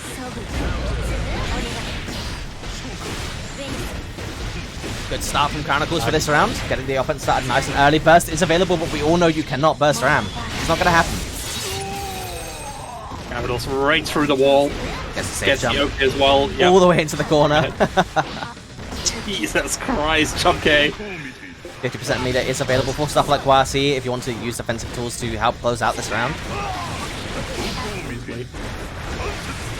But he gets to confirm. There That's we a go. lot of Benes blood. slowly but surely getting started. A lot of blood. Calvados block though. Gets the punish. Yeah, oh my god. that is a lot of blood. Though. Yeah. The best. No. I mean, he was basically forced to use that there unless he just wanted to concede the round, but at the same time, from the second that offense went down, and even when Chronicles was getting hit, we all knew. Oh, wow, anyone that was paying attention to the blood knew. It was just a matter of time. Chronicles was doing a very good job at being patient now and baiting out the burst, making sure he gets that round nice and cleanly when it was on his turn. Oh, does he get the JD conversion? Ends up whipping it, but again, the health advantage is so high that at this point you can just spend your defensive resources to keep the offense going. And Chronicles up 2-0, but again, you can never write Benes out. Really solid performance in these rounds, aside from a couple of mistakes with media management in that one, really costing him. Yeah, absolutely. That blood meter pop cost him the entire set. That was so unfortunate. That also has to be really hard just mentally, right, to recover from that. Yeah, especially because almost clawing back. as Nago especially, once you've overcommitted, you're more than likely going to look down at your meter and realize, oh shit, what have I done? And we saw that in that situation there. He was just swinging normals, trying to, because whilst you're swinging normals and that's bringing the blood heat down, it actually does like halt the momentum of the blood. So he's doing his best to try and close out the round there, but Chronicle's understanding that so long as he just plays it a little bit patiently and baits that burst, he has the round in the bag. Absolutely. Chronicle's actually getting the run on chomp there. There we go. 5p to contest their burst to use from Chronicle. Oh my god. Benner's already back in the corner. Nice The blast block. Nice. Alright. There we go. Ends the pressure with the dust. Gets the OTG as well. Chronicles is so solid. He never, like, he doesn't make many mistakes. His offense is really, really tight. His conversions are tight. You really basically have not much breathing room to make any mistakes against him. Yeah, we usually see it. small, And yeah, exactly. again, Small rewards typically, like, get blown completely out of the water. But getting the IDJH for the safe jump and then getting the offense all the way into the corner every single time into the set play, it's really, really hard to deal with. And as we just saw, also phenomenal at the scramble situations as well. really nice. Oh, nice, Tries to go, backdash. tries to go for the hard read on the 2H. Benner's with quite the health lead, gets counter hit, this is gonna hurt. Yep. Sword pinning you into the wall. All of a sudden, Here's getting the throw. RPGs it up. Loki overhead. Burst used. Oh, counter hit though. Ooh, trade, brilliant. Benner's starting to get the momentum back in. We're all the way to mid screen. That is a lot of blood heat again, though. That's full meter available though. Yeah, there we go. That See should the work. wake up super. That works. Yeah, But you have not the 50% meter kill, as well, but- so you should be able to kill. Even without. Doesn't end up mattering. You can do some really funny stuff with Red RC after that super as well, though. I was hoping we got to see that. Oh, the backdash into fast slash. Nice, but so much pass. blood already there. He needs to grab. Yeah, and now without Needs to the get in access there. to the special cancels, with his back to that Yep. corner, it's a really, really dire situation. We're going to see the wall break. And now that he's back to mid-screen, it's less screwed up, especially because Ram doesn't have any Oki or meter to go for. Pretty reliable round start There it situations. is. Gets that bite, and all of a sudden, he is free to go as ham as he wants. Yeah, second one just No to get RC measured. being spent, though, off of that bite. They should be dead anyway. Doesn't matter. He was saving it, you know, he knew what was in store. And Benner's putting his name on the board. 1-2. Yeah, Ben is slowly but surely coming back here. As soon as he's out of that corner, I think he definitely has a chance. Oh, connection losing. What's It's happening? okay. We can't be put into a situation where we're doing health bar commentary because of the no rematch. So usually that's a sinking feeling in my heart. But Oh, yeah. this time that's not the Was. case. Luckily, we'll just be a little bit delayed before we get straight back into the matches. Alright. Good. But yeah, no, Speaking Ben of is just slowly but surely clawing back here, getting these adjustments that he needs. And yeah, getting that BSU at the end of last set was vital for him to get back. And I think once he can manage his meter slightly better, we've seen him get to the edge a lot here. But in the second game, he was able to prevent it from popping. Talking about at the edge here, already at 2 Nice. bars, gets the counter What a here. save to First be block from confirmed. Banners. Oh, that's gonna hurt. Yeah, but the blood rage as well. You have to make this count as and when now. And now that you're this high up, you're gonna have to basically go really lame, even with that positive. Oh, nice of mine. A couple of nice normals getting connected. That is gonna bring this heat all the way down. Ah, he's spending a lot though. This is gonna be scary. Hiding it. Oh, available. blue FC for the block. Nice. 100% meter and burst available. Even with blood heat being this high, he should be able to close out the round with the back Oh, throw. the back Answers throw, let's instantly. Duel 2. Let's rock. Interesting round start. Gets the 2-1-4H. No confirm because it wasn't counter hit, but swings and misses with the fast dash and then hits. Sending Chronicles all the way to the corner. I like that. Using burst Yeah. defensively, trying to maintain this momentum. Keep them in the corner. That's where you're the strongest. When they don't want to be. Oh, runs up, No tries to go better for a throw, jumps over her though, gets across a very nice hit from Banners. Look at the blood though. All of a sudden, you're going to have to be Oh my God, very safe unless you manage to find a spot for that bite. That risk as well. Both players cranked up. Oh my god! This match is about to explode.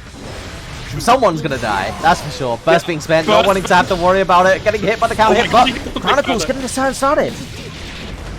Beautiful conversion, ends up backdashing, trying to get away from the throw, but Ben is sticking his sword down Chronicles, and all of a sudden, we're at tournament, well, match point for both of these players. Yeah.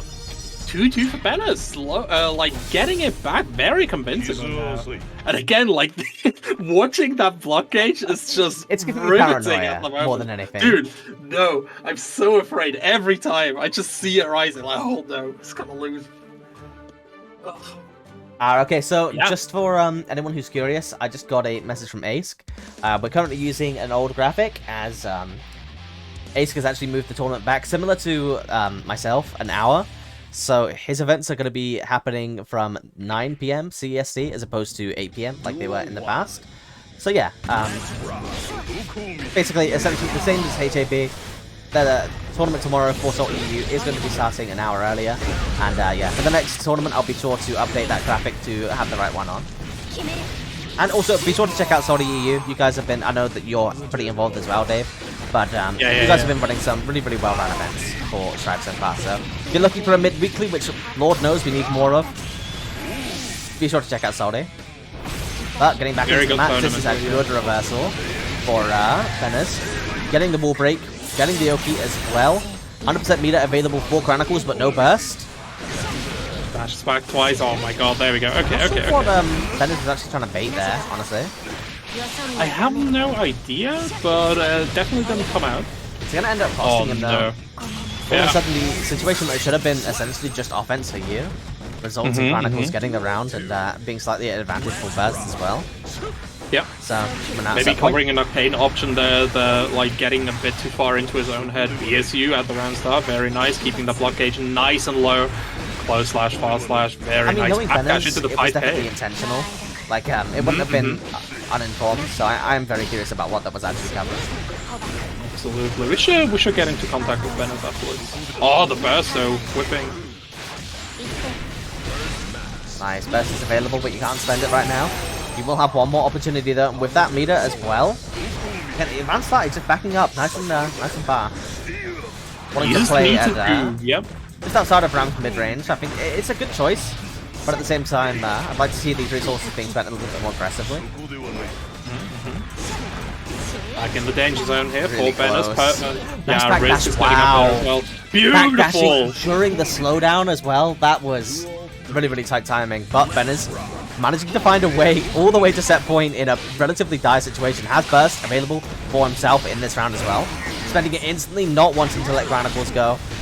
But that's corner pressure. Nice here.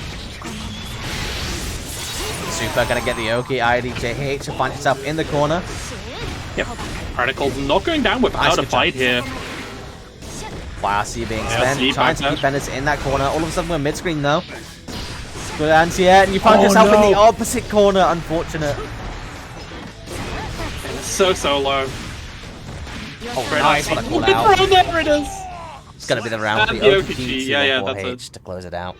Well, phenomenal no. performance from Benes. I'm sure we can all agree, but Chronicles remaining a very tough adversary for him to beat in these tournaments. But yeah, well played from both players. That was really, really very good set. Absolutely. Chronicles' awareness to be able to get that 5p to switch the sides there and force Benes back into the corner after he fought his way out was masterful. So good, just getting that position, like getting that optimal positioning for him. Okay, so I really respect that. Yeah. quick update. We now have $70 in the Matcherino. Thank you so much to Sleeping Bio for the $50 donation to this bracket. It is going to be going to the very capable hands of one of the players. If we do break $100, I will let everyone know that top 3 will be getting paid as opposed to just top 1.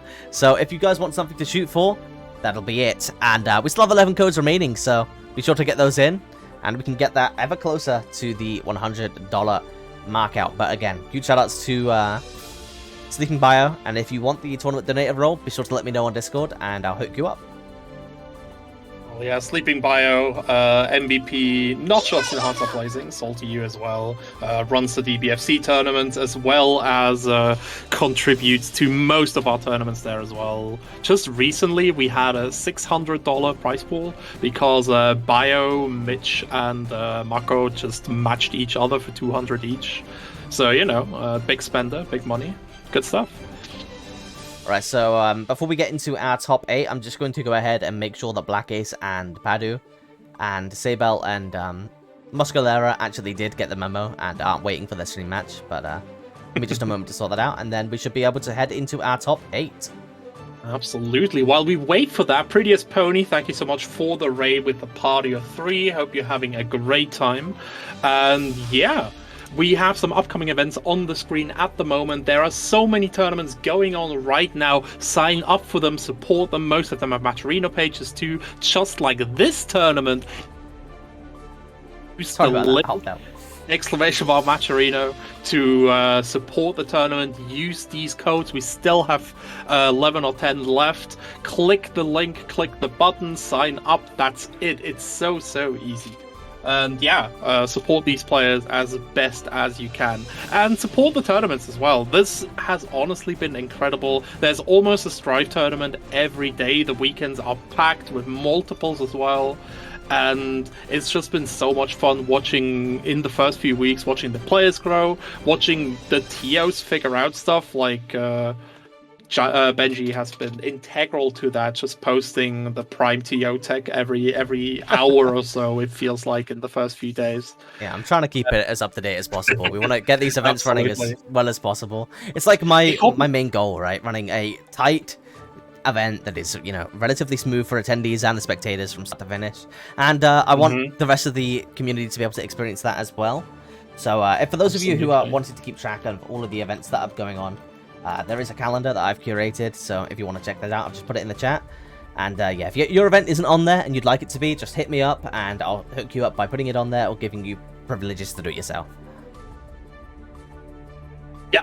100%. Like the calendar also, just in general, I feel like the cooperation at the moment in the TO scene and the Strive scene in general has been so good. People just coming together to enjoy the game and give people as many opportunities as possible to play with this amazing netcode that we've been given by Arxis. Now, once the lobbies are fixed, this is going to be the 10 out of 10 game we've all hoped for, that will unite the FGC into one big unit.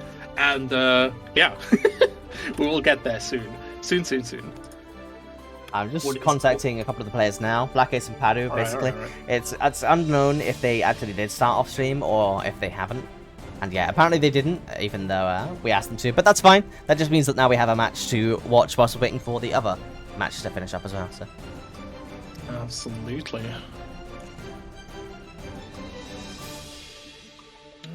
Let's see.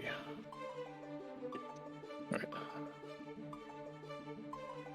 Yep.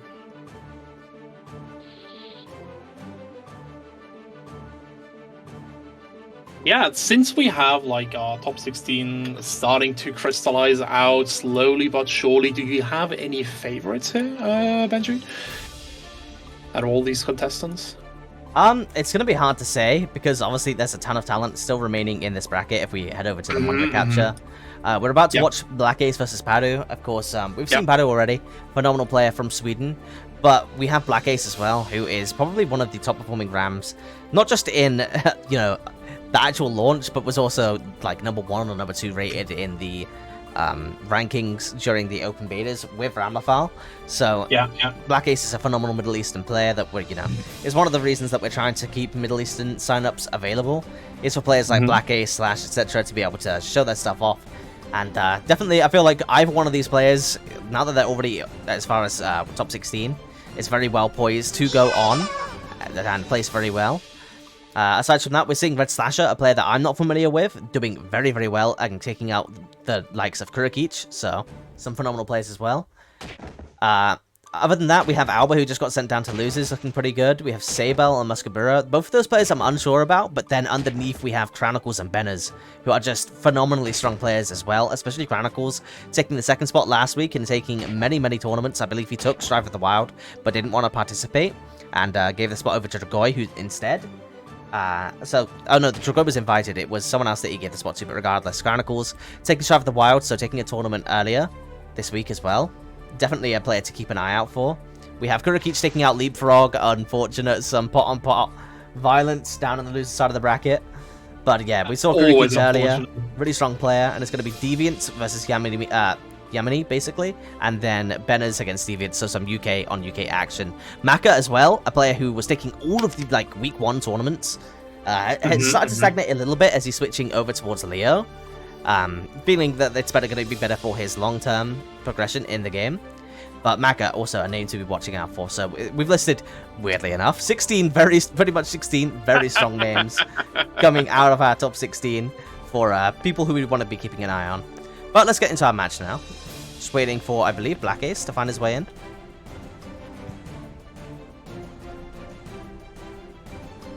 Yeah, we're just waiting for Black Ace. He's heading in now, though, so not worry. Sounds good.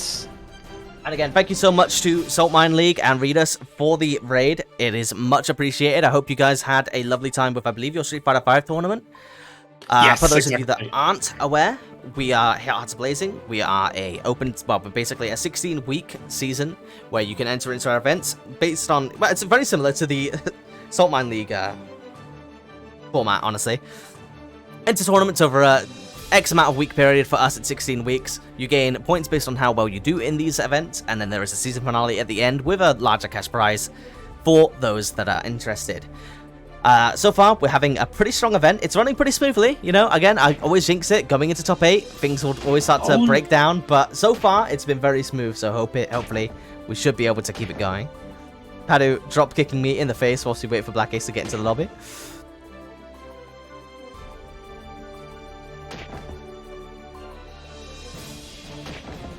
Oh, Problem X ended up taking it. That's not much of a surprise, let's be honest. And another player that unfortunately didn't make it today, I'm not sure if they're taking a day off because they've been on the grind completely or was just otherwise preoccupied, is Mystic Smash. Mystic, comes from SML and EU Street Fighter, and Mystic winning so many events as well, similar to Maka in the early days, but has now taken the second, big tournament in Levo, now consecutively, winning both Levos back-to-back with a character like Axel that is innately kind of inconsistent, more volatile than others for sure. Isn't as stable as, say, Sol or Mei or Ram. So, really a phenomenal player. Unfortunately, we're not getting to see them in this tournament, but the European scene has been really, really fun to keep track of recently, especially with so many big events like you were talking about going on. Yeah, on weekend slots where it's inevitable we're going to have so many clashes at this point. I'd love to see some more mid-weeklies. I might try setting up like a regular stream schedule pattern where I do a mid-weekly exhibition, obviously during the middle of the week.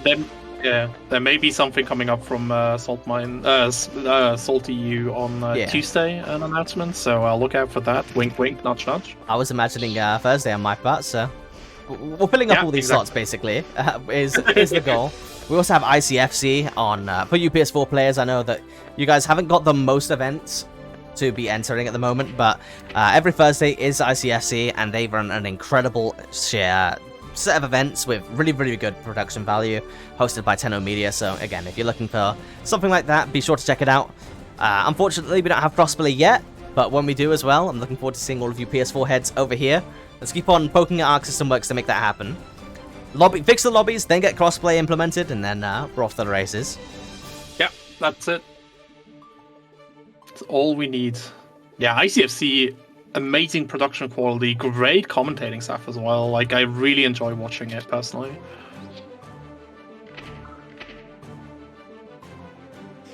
Which version then?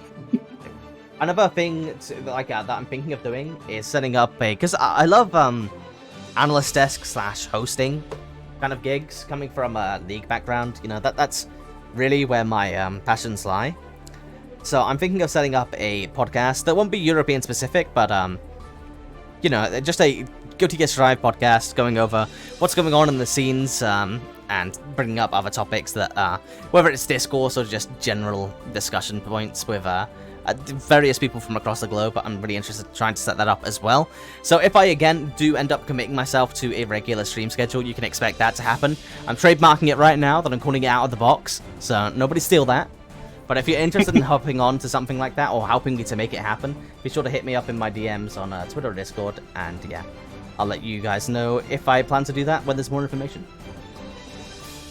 Yeah, definitely. That sounds really exciting. Like these community podcasts, especially like I'm also coming from a MOBA background, mostly from Dota and Heroes of the Storm, but I basically listened to that weekly back then when I was playing competitively, because it's always a great resource, just being able to keep up not just with the meta, but also just general discussions, the way that the community feels about things. Just having the polls on top of that with a podcast like that would be so great. So yeah, make sure to shout out the ones you're starting there, because I will be your number one listener.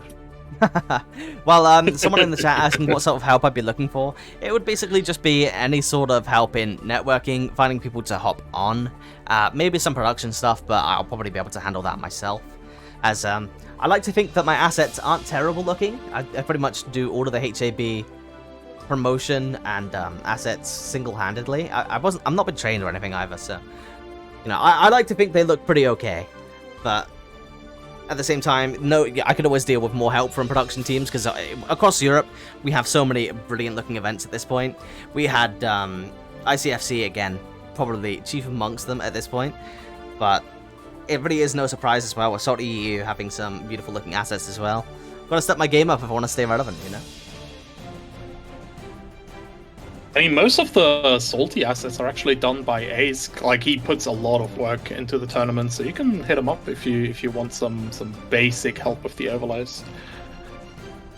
He knows. Black Ace, I'm not exactly sure what's going on. I mean, he's said in Discord that he'll wait until he's needed, but we've let him know that he's needed, and a bit confused. Probably busy communicating with the servers, if you know what I mean. He's in the lobby. He needs to communicate with us. Oh damn! Yeah, there he is. He's just sitting Come there on. with shades on. Get on in the there. cab. What are we waiting for? I think he's attempting to be the bouncer here, stop everyone trying to come in. But we got it covered, buddy. Come on, let's get in there. Let's fight. I've been mulling over the set that we've seen from Paru, and I'm so excited to see more of his Zato, because again, you see this character so rarely. I don't think there's a prolific Zato over in Japan, right? Is there anyone that plays there? In Japan, there's quite a few. Yeah, Obviously, yeah. we have. Is it? Agodo, I think his name is, and then there's two basically that are really notable. Gato, I think one's name is something like that. And then Ogawa, I think. There's a name similar to that. Yeah, Gobbo, that's it. That's the name. Dogura Gobbo, plays Ogawa, Zato as and well. Dogura is apparently playing Zato as well, which I wasn't aware of. Damn, okay, I didn't know that Dogura played Zato. That's really cool. Never plays Faust? Interesting. The Japanese seem to be quite fond of Faust. Ooh, there we are. Match finally starting. A Ram against Sado. It's going to be Badu against Black Ace. Let's see how this goes. I think that Sado has a little bit of an advantage here, because he's one of the few characters that can beat Ram in the neutral, but not if Black Ace starts out like this. Gets a counter hit into the grab. There we go. Needs to burst. Gets out of there. Chump though. There we go. Eddie starts the wave. Oh, gets bursted away. Sword slowly returning. Flight. I think it's reposition. No. It's a bit generous saying that Zada's at advantage. I think Ram can definitely hold down the neutral relatively well in this matchup. And once she hits you, as we saw there, just blasting straight through the oppose with that super, it's gonna hurt. Yeah, 100%. I mean, if I say advantage, I'm talking like 51, 52% maybe. I'm not talking like 60 to 70 for sure. And again, Sado is not like made out of paper like Chip, but he is very thin. As we see right there, like that throw deals so much damage. That's insane. Second one, third one, and the wrist gauge just slowly but surely cranking up. Eddie out, and the reversal super this time blocked, but the blue RC from Black Ace to keep it safe. Oh, good counter hit here. Starts the frog shenanigans here. Ends it with the sword, refilling the Eddie gauge, and just continuing this insane pressure. But Black Ace blocking the second half of it. That was incredible. burst being spent, instantly getting pulled all the way to the wall. Chip point as well. You're spending all of that meter, but yeah, there's only so much meter that you have available to you for these FDs, and it's only a matter of time when you're underneath that onslaught of plus frames until you get yourself opened up. Really good showing from Padu so far, though. Keeping that one close. Ramnafel, obviously not the easiest character to deal with, so especially when you're playing a character like Zado that's a little bit more polarizing, especially with the mistakes on defense. You definitely feel those. So yeah, good shout from the chat as well. Sado, a character with 0 guts, so there's no really late game net to keep you there. Once you get hit, you die. yeah, I mean, overall, he's third squishiest in the game in terms of effective HP, but the amount of times that Guts actually comes into play for Chip is not all that often, because obviously Chip is so squishy that a lot of the time you're killed in the hit that puts you down to your Guts modifier. But at the same time, Zado definitely doesn't. We're cutting hairs if we're going to go on about who's the most squishy in the game. What's important is that Zado, he hurts. He hurts it rough. So definitely. You were asking for more command grabs, and Padu is there to provide for sure.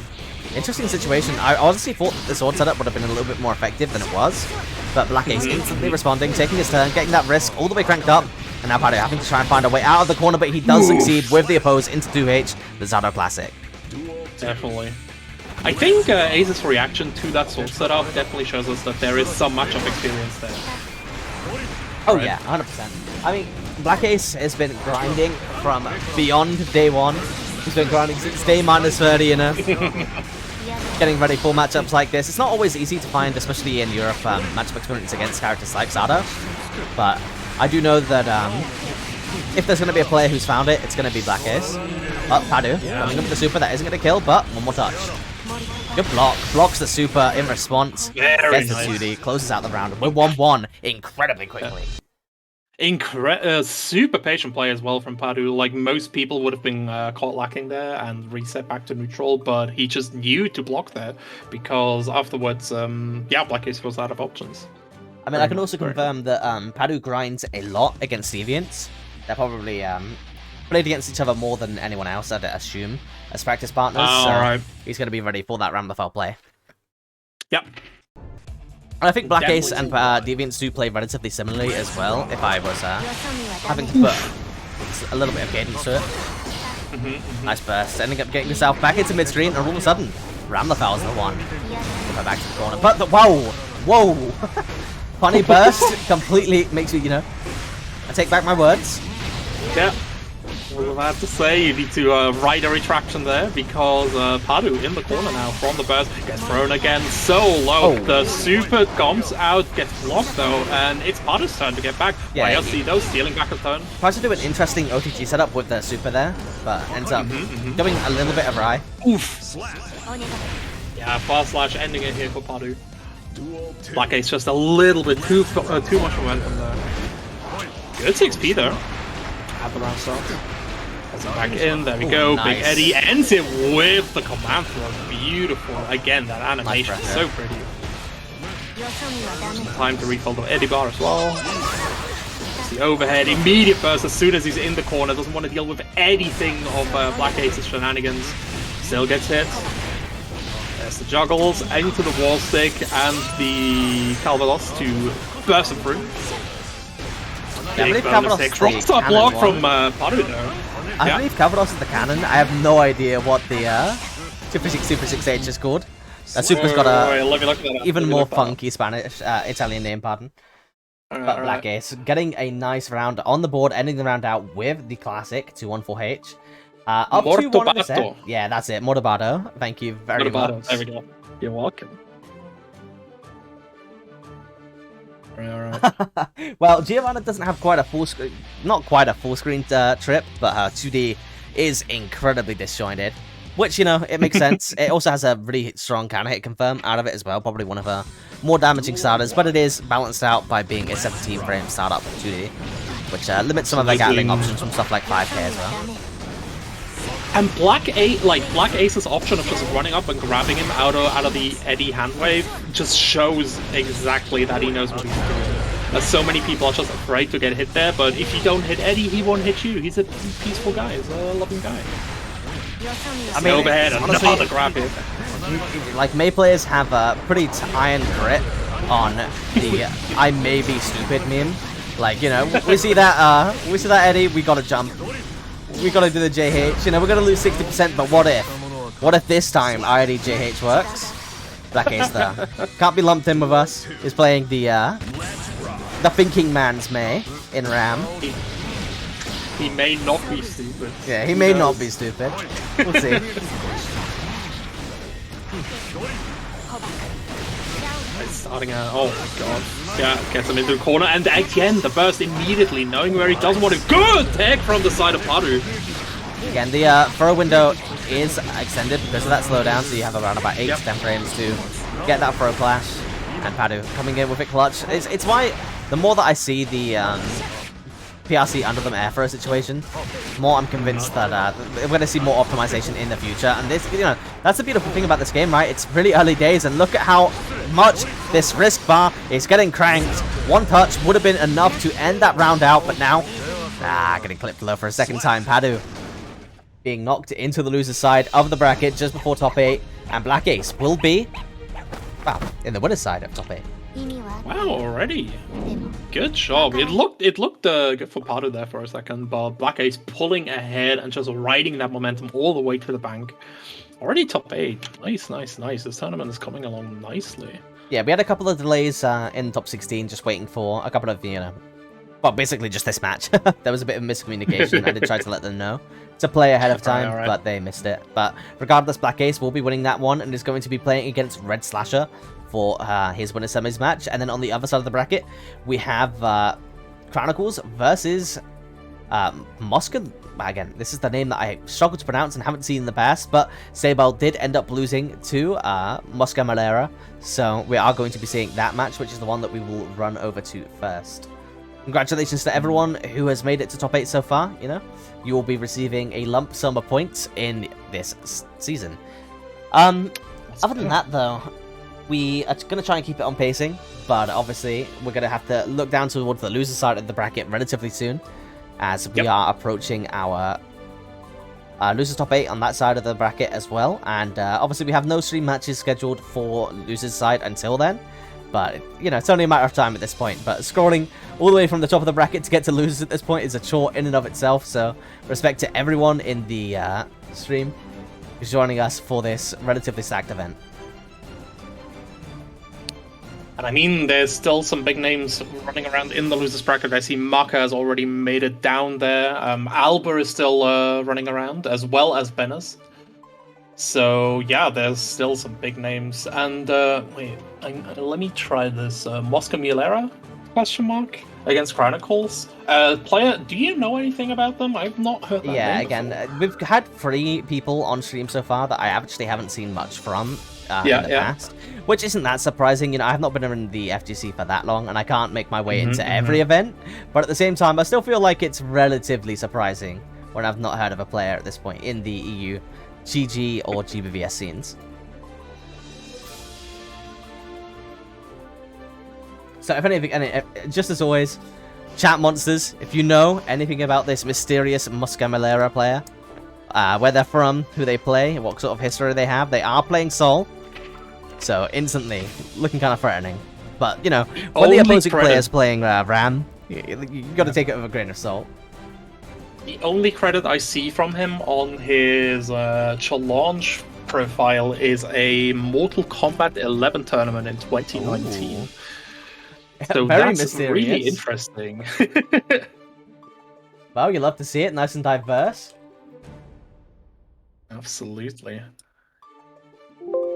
Okay, interesting. Yeah, so he finished with a 5-0, undefeated, went through that. Good job. Had to play finals against Metalface, who I know has been Spanish competing player. as well. Yeah, okay. The Spanish scene always very strong. You know, they have a bit of a reputation. Spanish-speaking countries, you know, we have Mexican and Spanish Gran and Spanish Charlotta. They're pretty infamous with their ubiquitous use of DP. So I'm interested to see how this one's going to go down. Chronicles, though, is a very slow, player, honestly. He keeps things very tight. So I'm interested to see if that sort of approach will even work against Chronicles. But like we saw earlier, we have players like Red Slasher playing Sol, who are more than ready to handle a more slow-paced game. Let's see what we can expect out of Mosca Valera here against Chronicles Ram. I don't know. I'm looking forward to it. Definitely has around the levels and got the VIP status to prove that they belong into this top 8 here. So let's get going. Using the Kai color as well. I respect it. Backdash around start. Good start here. Tries to run up. I honestly think that Sol got the rough end of the stick with the Kai Sol special colors. I think I think the Sol Kai color looks so nice. Obviously, the one nice thing about this color is that it does change his fire to blue. But I honestly don't think this is it. So I don't think this is the fit. I really like the blue flames. I wish I could get it onto like a different. Just hit up the mod team. Well, when I say the mod team, yeah. you know, the modding team. I'm sure they can make it happen for you. To be honest, I'm sure they already have. Those guys have been working overtime, honestly. Sure, yeah. Like my personal, what I want for Sol is either green or purple flames. But yeah, Chronicles really showing us that they know the Sol matchup gets the wall burst as well. The second one in a row here. Just really good pressure here after Mosca Valera's explosive start. Oh, gets the float though. Oh, ends it. Nice. Good. Close slash into the Requiem with the good taste agreeing with me. Yeah. Sol really getting the rough end of the stick. But we were talking about it a bit yesterday, well, me and Leppen. But I would love to see some good monetization. Even if we don't get costumes, we know why. Arc System Works said they've spoken on it before, why they don't do costumes for their games. They do pretty much all of these 3D models by hand. They'd have to redo all of the animations, etc. But when it comes to the VFX, you know, like getting the blue flame and all the flames changing colors for Kai, I would love to see us being able to, like, you know, I'll pay a couple of quid to have my dolphins come out with a different VFX, you know. Oh, 100%, so, I'd love to see stuff like that. Again, like you're saying, just changing the flames to green and purple. Now, that's an easy way for Arc System Works to make a buck that I'm sure won't offend at least that many people. I'm sure some people will find a way to be upset by it, but I, for one, would love to see it. Yeah, I mean, you can't please everyone. Who you can please, though, is the fans of Chronicles, who's absolutely got an iron grip on this round. Yeah, there's the throw. Beautiful. Tying it up. We're now to this match's point. Mosca Valera, honestly, he's been doing a phenomenal job at staying relatively well paced in this match so far. But Chronicles seems to have got the read going at the moment, so he's going to have to readapt again if he wants to steal back this momentum. A burst available. You're not going to be able to find it in the corner against Ram. It's just not going to happen. But maybe after the wall break safe jump, you might be able to find somewhere to find this burst. Oh, nice. Wow. Oh my god, just the DP. No safe jump.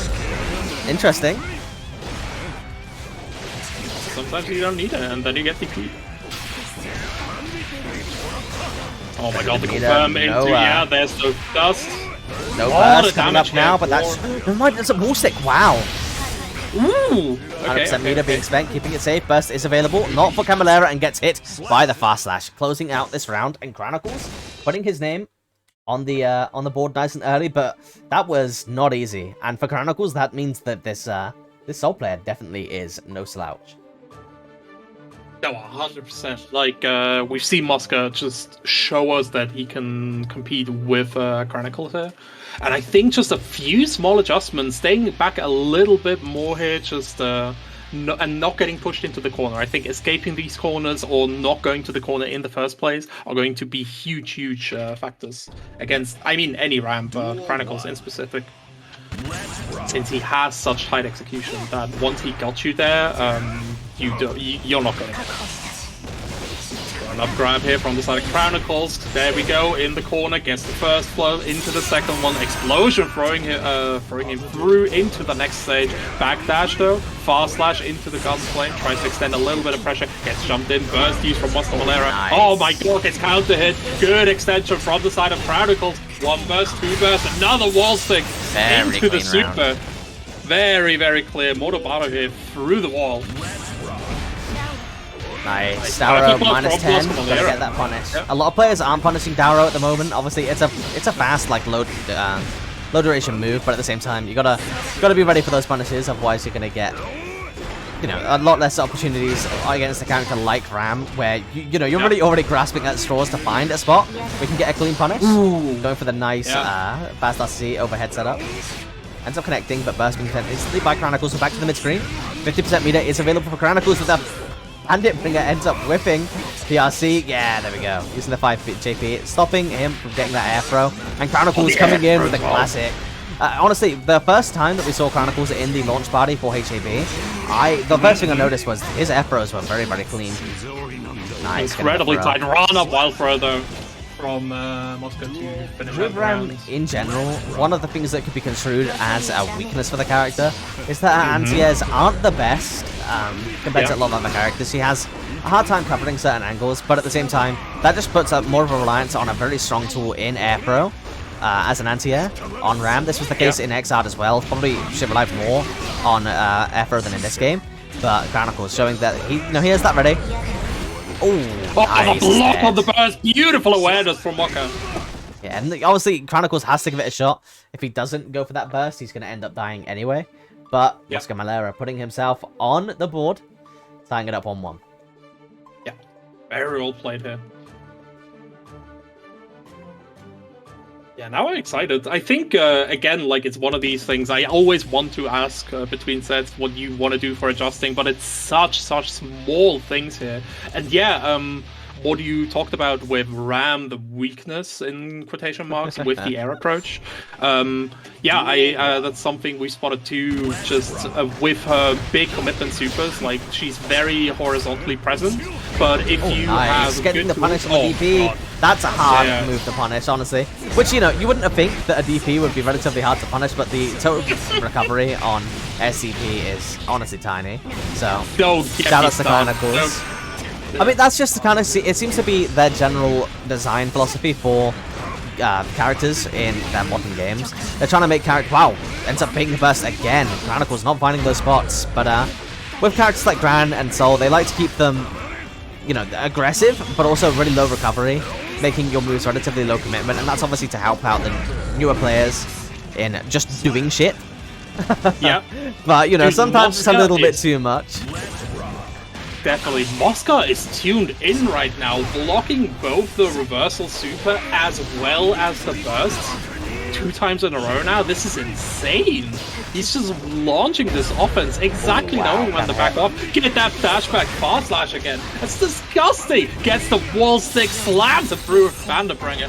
Number 9 on the screen. Just runs up wild throw. Let's go, Mosca. What do you mean? You're scared after I just hit you with a 6% combo? You're scared? Oh, I'm just gonna throw you then. It's all good. Don't worry about it. Why are you blocking? What the fuck? Just stop me. Just hit a button. Do it. The Spanish scene, very, very strong. Honestly, name a rivalry more iconic in modern European fighting games than France versus Spain. We have Dragon Ball. We have titles like Soul Calibur as well. It's a very, very heated rivalry with both of these scenes having a ton of talent. Honestly, I feel like Spain, especially in the past couple of years, have really been showing off their stuff. With players like Shanks and now Dragoy, they're starting to develop a lot of really, really strong talent. And they're getting a lot of time on the front screen at the moment, being able to show it off. And with players like Mosca Malera, who I've never even heard of, if I'm honest, showing up and showing that they're a name to be reckoned with. Yeah, tearing through a player of the caliber of Chronicles here, just making him so afraid. You see the change in composure in Chronicles, right? Just not wanting to press these buttons anymore. And honestly, strong scenes breed strong players. France and Spain both having a ridiculous amount of support, both with internal tournaments and really, really good players to practice against actively in really good team conditions. And more importantly, the French and Spanish teams show so much love for their players. When they're on stream, they show up, they represent, they give them support in the chat, and I don't think that can be understated. Just you know how valuable that is, man. Having the support of your peers, it's a great feeling. Yeah, absolutely. It just feels so good. Like, keep giving your players love. It's good. It's great. Also, showing players love. Use exclamation mark Mascherino. While Mosca Malera, oh my god, is hitting with the 10 codes left in the Mascherino. Yep. But there we go. Chronicles is going to be tying this back up. As ever, we've got to keep the Spanish versus France rivalry nice and close, otherwise it wouldn't be as entertaining to watch. And yeah, but Yeah, like you were of course. mentioning a second ago, if you guys do appreciate the players that you see on your screen, it's not just Matcherino. I do know from personal experience, like when I was on Levo the other day, how much it means to see players showing you support in Twitch, in Twitter, on Discord. Just be sure to show them, you know, that you appreciate them, because it does go further than you can imagine, for sure. 100%. One of the best things you can do is, like, if you see them do something amazing, just clip it and send it to them on Twitter. Yeah, on Twitter, They hype them up. Yeah, hype them up. Like, Get their tell names out them there. how fucking great they are. I mean, we're all donating our evenings, right? Whether you're in the stream, whether you're in the tournament, or if you're a TO or a commentator, you know, you guys are you're all donating your evenings, so clearly there's a lot of passion here, so make sure it's felt. Yep, 100%. And Mosca definitely feeling the love here, feeling the power. Oh my god, the Drift RC gets the wild throw into the confirm, and another back throw. Get out of this corner. I don't need the corner Wow. to beat you. With Bandit bring it into the 5P anti-air, and all of a sudden Chronicles is finding himself in match point, but not on the side that he usually finds himself on. Nice Yeah, SDP. strikes back. Oh no, runs right into the DP. Right, neutral chumps here. A little bit neutral. Chumps interesting over the clash. battle flame here. Yep. Good burst though. This is exactly where you want Ram.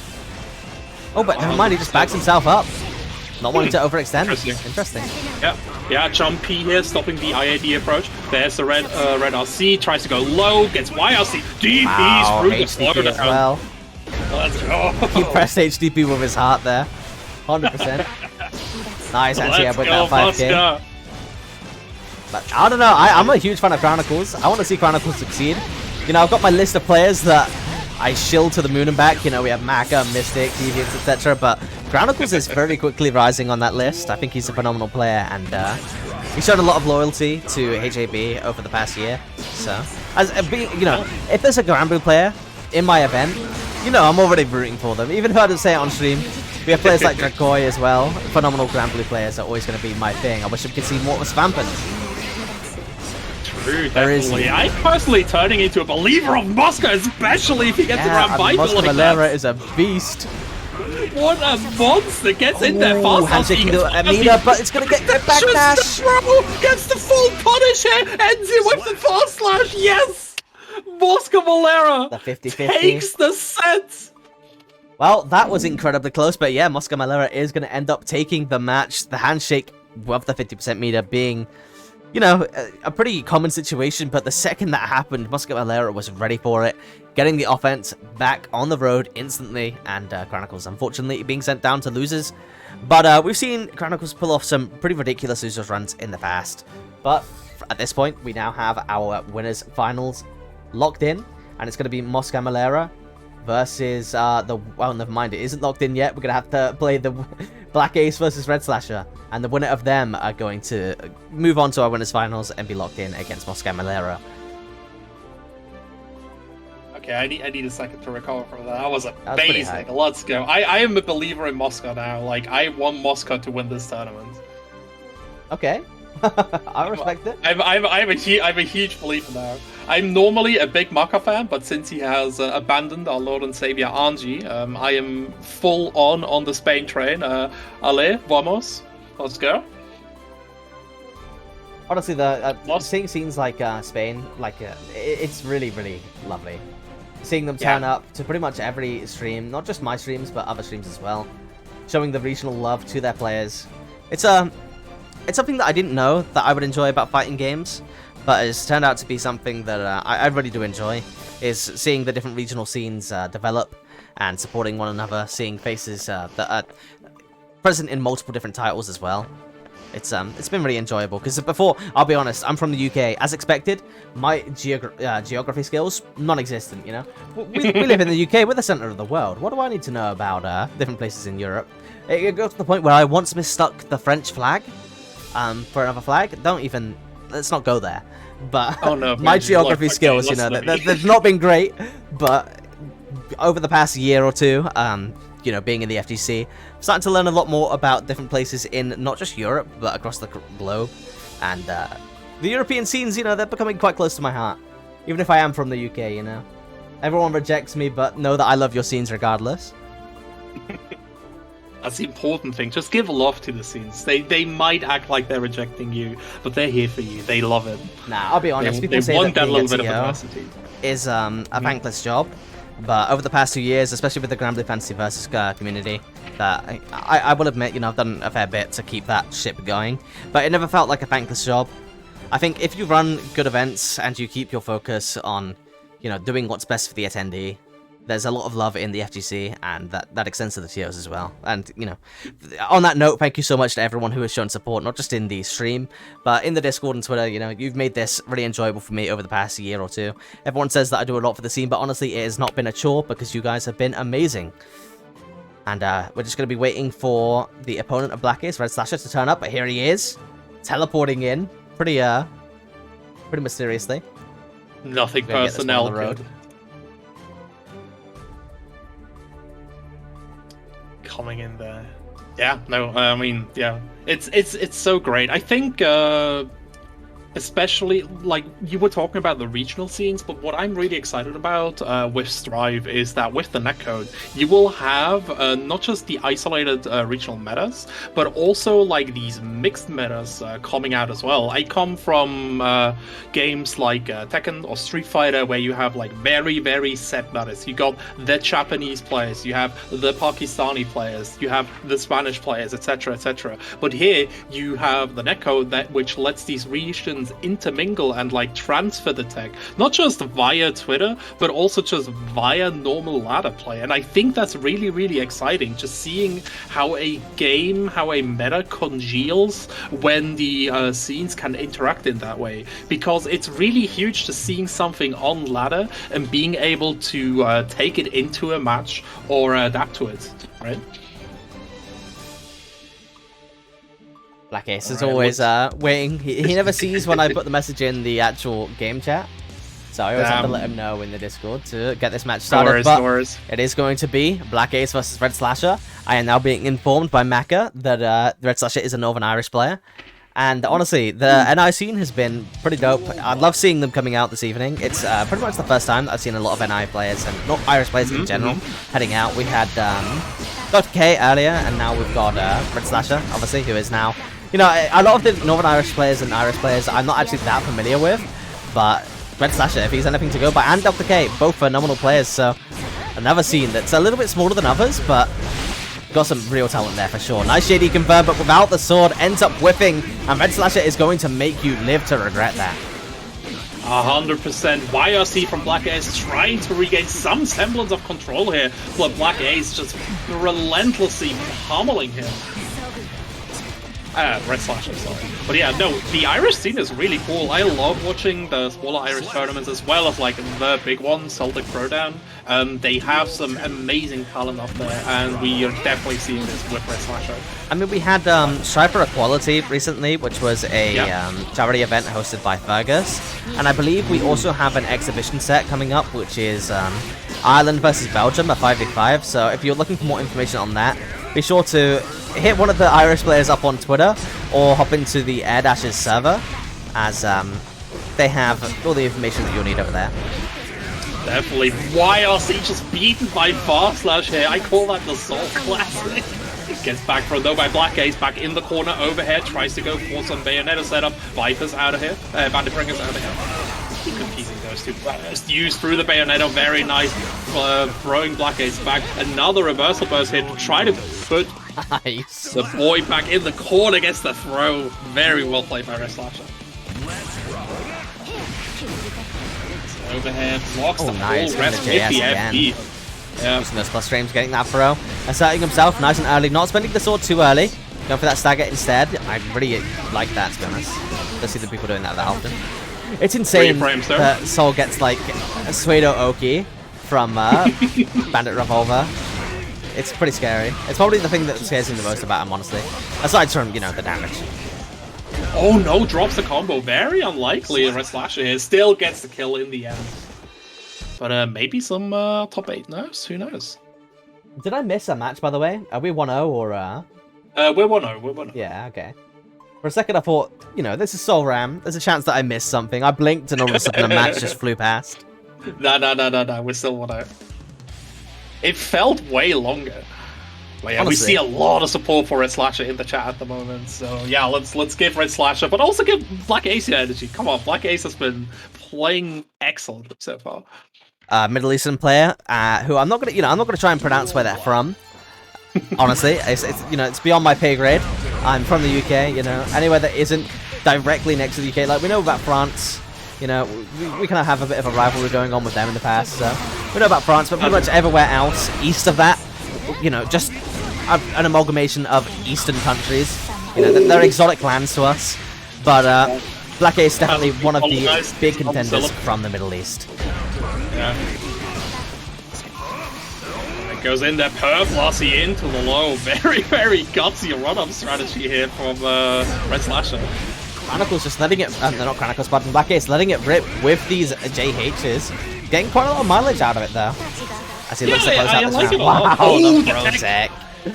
Again, during PRC, it's a little bit extended, a little bit easier compared to the usual 5-frame window, but regardless, the awareness comes from both players, but Black Ace ultimately coming out on top after that clash.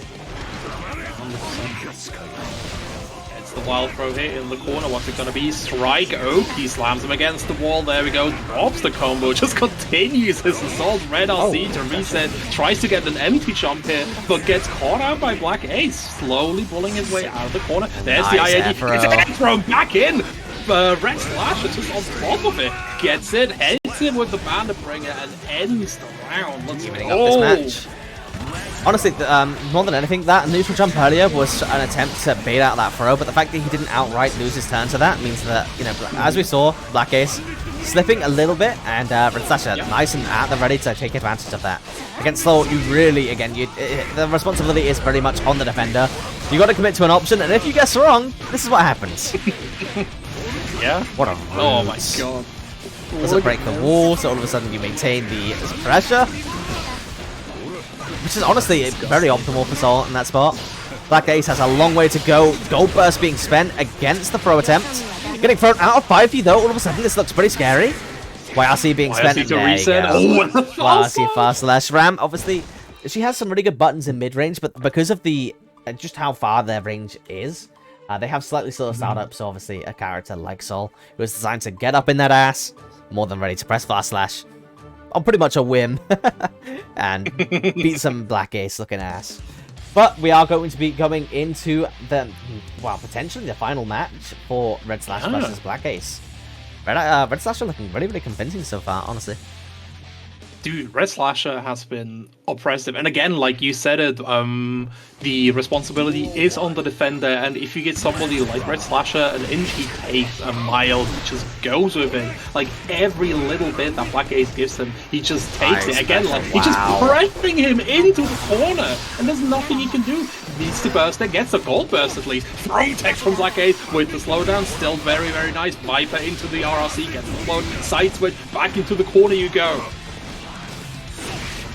Just gave no airthrow this time, but we're back at the middle of the screen. Never mind, it's Ram. Oh, the K though. No 60 DP, all of a sudden you're getting Trish getting hit by the Fafnir. You know, I'm so plus you're gonna reel back in your chair. How plus is it? Yes. Does it matter? Does it matter? It's plus enough that I can run up and get close slash from all plus frames. Come on. What more could you ask for? Don't ask questions, take this mixer. I mean, he looks like he's going to end up dying here. Wow, what a conversion coming out from Black Ace there. But, you know, the benefit of being a Soul player is that you have so many plus frames that even when you're not plus, you take those. You know, that's mental plus frames. You're so conditioned to being plus that all of a sudden, you know, you're ready. Very bad burst coming out from Black Ace, but that just means that he's going to try even harder to close out this round. Yeah, Red Slasher's just like backing off and letting Black Ace burst into nothing. Couldn't really punish it, but it doesn't matter. The resource is just gone there. I really like the approach from Red Slasher so far. Getting a beautiful side switch into a fast RC combo. Honestly, some of the best combos that I've seen from a Soul player. I wonder if HDP would have killed there.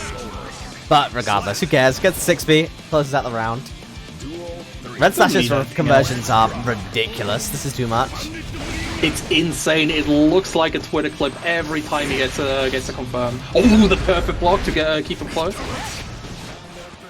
Back backdash here, just get a little bit of securing in here for Red Slasher. Dashes in, gets met with the jump slash though. Black Ace getting slowly on top of Red Slasher's offensive strategy. Look at this distancing, very good spacing from the side of Black Ace there. Red Slasher getting the side switch though. I thought he was going to push him into the corner, but Black Ace gets a counter hit and converts fully off of it. There we go, Chump S, another one, Bayonetta 1, and that's death. Nice. Well played, This is going to be a long road for Black Ace if he wants to bring this back, but this is a very solid start.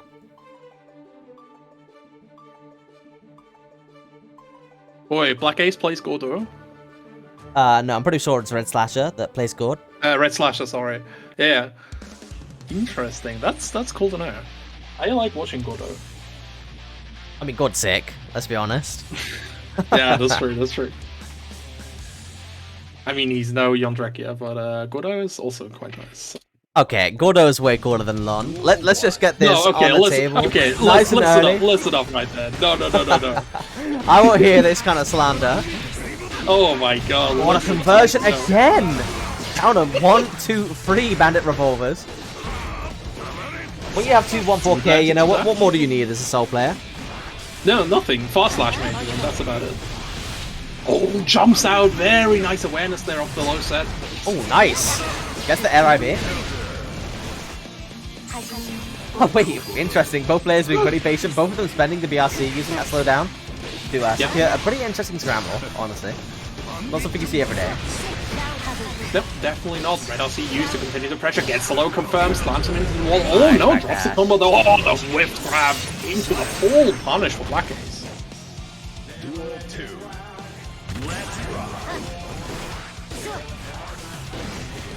Okay, that is pretty interesting. We're seeing, just generally speaking, Black Ace is spending a lot of time in the air, which is understandable. The only problem with that is that when you're playing against a player like Red Slasher, if he can find an anti-air confirm with 5k, which is a phenomenal and fast anti-air, he is going to get a lot of mileage out of the conversion. Yeah.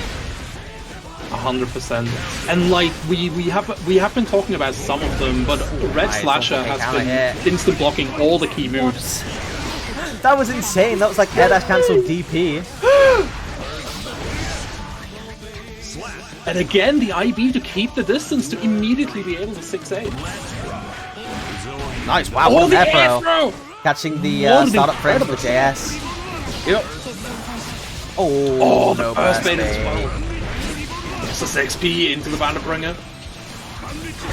Backdash. Oh no! Nice. Bring him all the way back down to the ground. But again, the scrambles are going so far in favor of Red Slasher. He's kind of just standing back and watching Red Slasher, 100%. Black Ace kind of flailing. Bag. Viper into the PRC to be able to block. Perfect. Last second here. That's available for neither player. We are at match point for Black Ace if he wants to bring this, come out of this side of the winners bracket alive. One more touch is going to do it, but he gets a counter hit. JS, no conversion, and all of a sudden, catching the backdash. Catching the backdash with an aerial hit with the down row, getting down. Okay. Never mind, doesn't spend the meter, so doesn't end up closing out that round, having nothing on deck. Again, Red Slasher more than ready for those scramble situations, and that was an incredibly close set. Almost being brought back to a stable point for Black Ace. But Red Slash showing what he's got. I mean, if you wanna do that chant, I'm all for it. His feet hang out. Red Slasher. God damn. Let's go. Well, Red Slasher, you know, I'm fucking carried. I always love when there are people that are in voice chat, you know, exposing what the other person's saying. You know, because it's kind of insider information, you know. I'm sitting there with Maka whilst he's playing in something like Levo, and then I just drop it in the chat, you know, his inner thoughts. Get him nice and exposed. Good to see that we have some insiders from the Irish scene as well, doing the exact same thing. Which, speaking of, Maka might try to give the impression that he's Polish, you know, with all of these Polish flags being put everywhere and all the brackets, but do not be fooled. Maka is also a member of the Irish community. So at the moment in our top 8 we have 2 very strong Irish players, so shout outs to the Irish scene. Shout out to Ireland. We are going to be moving down to losers top 8 now though, and why don't we keep the Irish hype going and go with Maka Benners. right there with Maka. And yeah, Bennis coming back here, fighting his way through the lower bracket. The big body king is back at it again. And yeah, I'm just looking forward to seeing Maka. I mean, of course, he has abandoned Anji, but I think Leo is a close second to just cool characters in general, especially after watching Sonic Fox play Leo in Levo recently. It's just so amazing what you can get out of this character. For sure. I mean, honestly, the way that me and Maka see it is a lot of the stuff that Anji does that Leo doesn't are relatively weak positives, to be honest. Like the things that really make Anji stand out to me are Ko and 6H to an extent. And then everything else that he has, you know, Fujin stuff is good, but it's dealable if they're not being overloaded, you know, on their mental stack. And he has to commit pretty hard to relatively, like, essentially losing RPS spots a lot of the time. Whereas a character like Leo is a lot more stable. They have relatively similar game plans as well. But then if you start pulling at that straw, you end up realizing, well, why would I play Leo when I could just play Sol? So, you know, you got to be careful with that one. Absolutely. I mean, I think if we just compare Leo and Anji, I feel that Leo also just... So, again, they have similar game plans, but I think Leo's payoff is just way, way higher. Like, the damage that he can get off a straight confirm is way bigger than maybe getting a Rin loop in the corner. With Anji here. With Leo, you can just get this incredible back-turned Oki too. So I think that Leo is definitely a good choice for going the long way. Yeah, it's a good transition point, and obviously a character like Leo, really, really stable game plan. Once you get that knocked down, you put them into a pretty screwed up situation as well. So, yeah, at the same time, Bennis has been sticking with Nagoriyuki pretty much from the start. Maka switching over to Leo relatively recently, but pretty much one of, if not the top player in the early days of European Guilty Gear Strive online tournaments. But since he's moved to Leo, it's fallen off a little bit, but I'm looking forward to seeing Maka's name back on top again. Everyone will know I'm a huge Maka shill. He turns up with the HAB tag to one of the tournaments, so, you know, how can I not? But at the same time, Bennis has been around with us pretty much from the start as well, taking part in our early Guilty Gear and Grounded tournaments. Was a phenomenal Vasaraga player during that period of time as well. And it's from the UK, so regardless of who ends up taking this one, I will be more than happy. But only one player can continue through this top 8 bracket, and looking at this so far, it's going to be a nasty start. Yeah, 100%. I mean that's exactly the kind of explosive combos that you see from Leo. Like, again, like, you get one of these confirms and you just end it with Big Stahl. Oh my god! Big Stahl beautiful combo. But other times you just get fast lanced by Bennis and die. And that happens too. Nice. Gets the cross up though, overhead gets bursted. Wow, good 60. Getting the overhead on the back dash, all of a sudden you're going to break that wall. Does not have the meter, but now that he does have it, he can go for something like Berserker Slash into the RC, but doesn't end up going for that. And Bennis doing a good job at swinging out buttons without being a little bit too committal. Wow, what? What a weird DP conversion. Ends up going into Blood Rage, gets the punish, and yeah, gets him with the low, which ends up being enough time for that Blood Rage to bring his health all the way to 0. Yep. I think he's doing an excellent job here of just spacing it out. This projectile, by the way, we didn't even talk about the projectile. Compared to Anji, why would you ever go back if you started getting access to this projectile? Like, David Wunde is just so good. Tries to go forward to Turbulence. Nice, wow, ends up whipping the 5D. Interesting, I was expecting Bennis to block that projectile, but, you know, fortunately for Bennis, ends up taking it and not eating combo. So, we take those. Yeah. Gestöber still not crossing up, very nice, just using it as a command dash basically at the moment from Maka. It's a 6P here. The projectile's getting thrown out here. Game unhappy with Maka at the moment, hitting him with the danger. But at the same time, you know, who really cares? What's stopping him?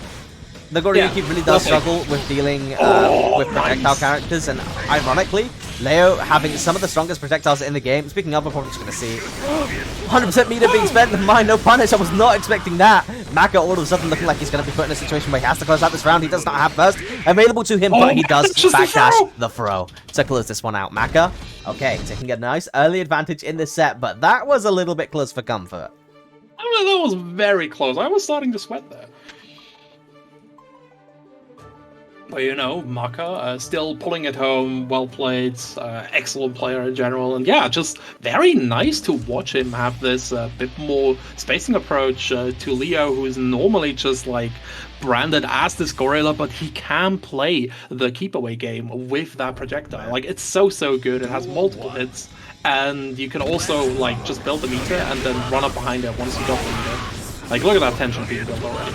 Seeing a lot of you new fellas in the chat, be sure to check out the match arena that I just placed in the Twitch chat, because we have 2 codes left. It takes 3 clicks for you to use up those codes, and that will instantly be a nice fiver being put into the bracket for the winner of this tournament.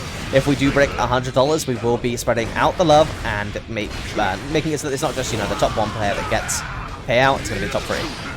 But regardless, with that ill said, we're back into the match, and all of the round starts at the moment went really even, honestly. Both people losing around about 50% HP, but with Benaz pretty comfortably swinging his big-ass sword. Ended up finding Maka in the corner, but Maka's answered really quickly to get back out again. 100% meter available for Benaz, though. This should be dead. Yeah, there we go. Yep, 100%. Benaz's defense has been incredible, by the way. Like, the Cultist Gestöber not just crossing up, but then the low-mid-low sequence that isn't really that common for the Leo, just being blocked by Benaz. Incredible, so good. I really love the use of projectiles from Maka so far, though. He's identified that Nagoriyuki, with his slightly lackluster movement, does have an issue dealing with fireballs, which, you know, obviously it's all well and good just running in and getting your offense started as Leo. Oh, going for the double parry. Which, again, this is another reason why Leo is such a perfect character for Maka. I mean, before Anji was revealed, he was planning on playing Leo, so it's not like he's that, you know, at least in his eyes, it's not like he's betraying his intentions. But Leo is such a good character for the way that Maka likes to play. He's a very...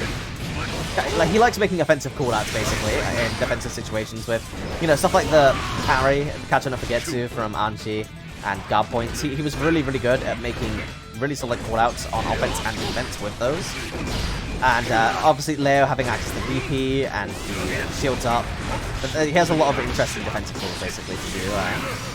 100%. Oh my god, there's that PRC projectile again, and you just get so much damage off of that. No use for the code, Saberasu. You literally just...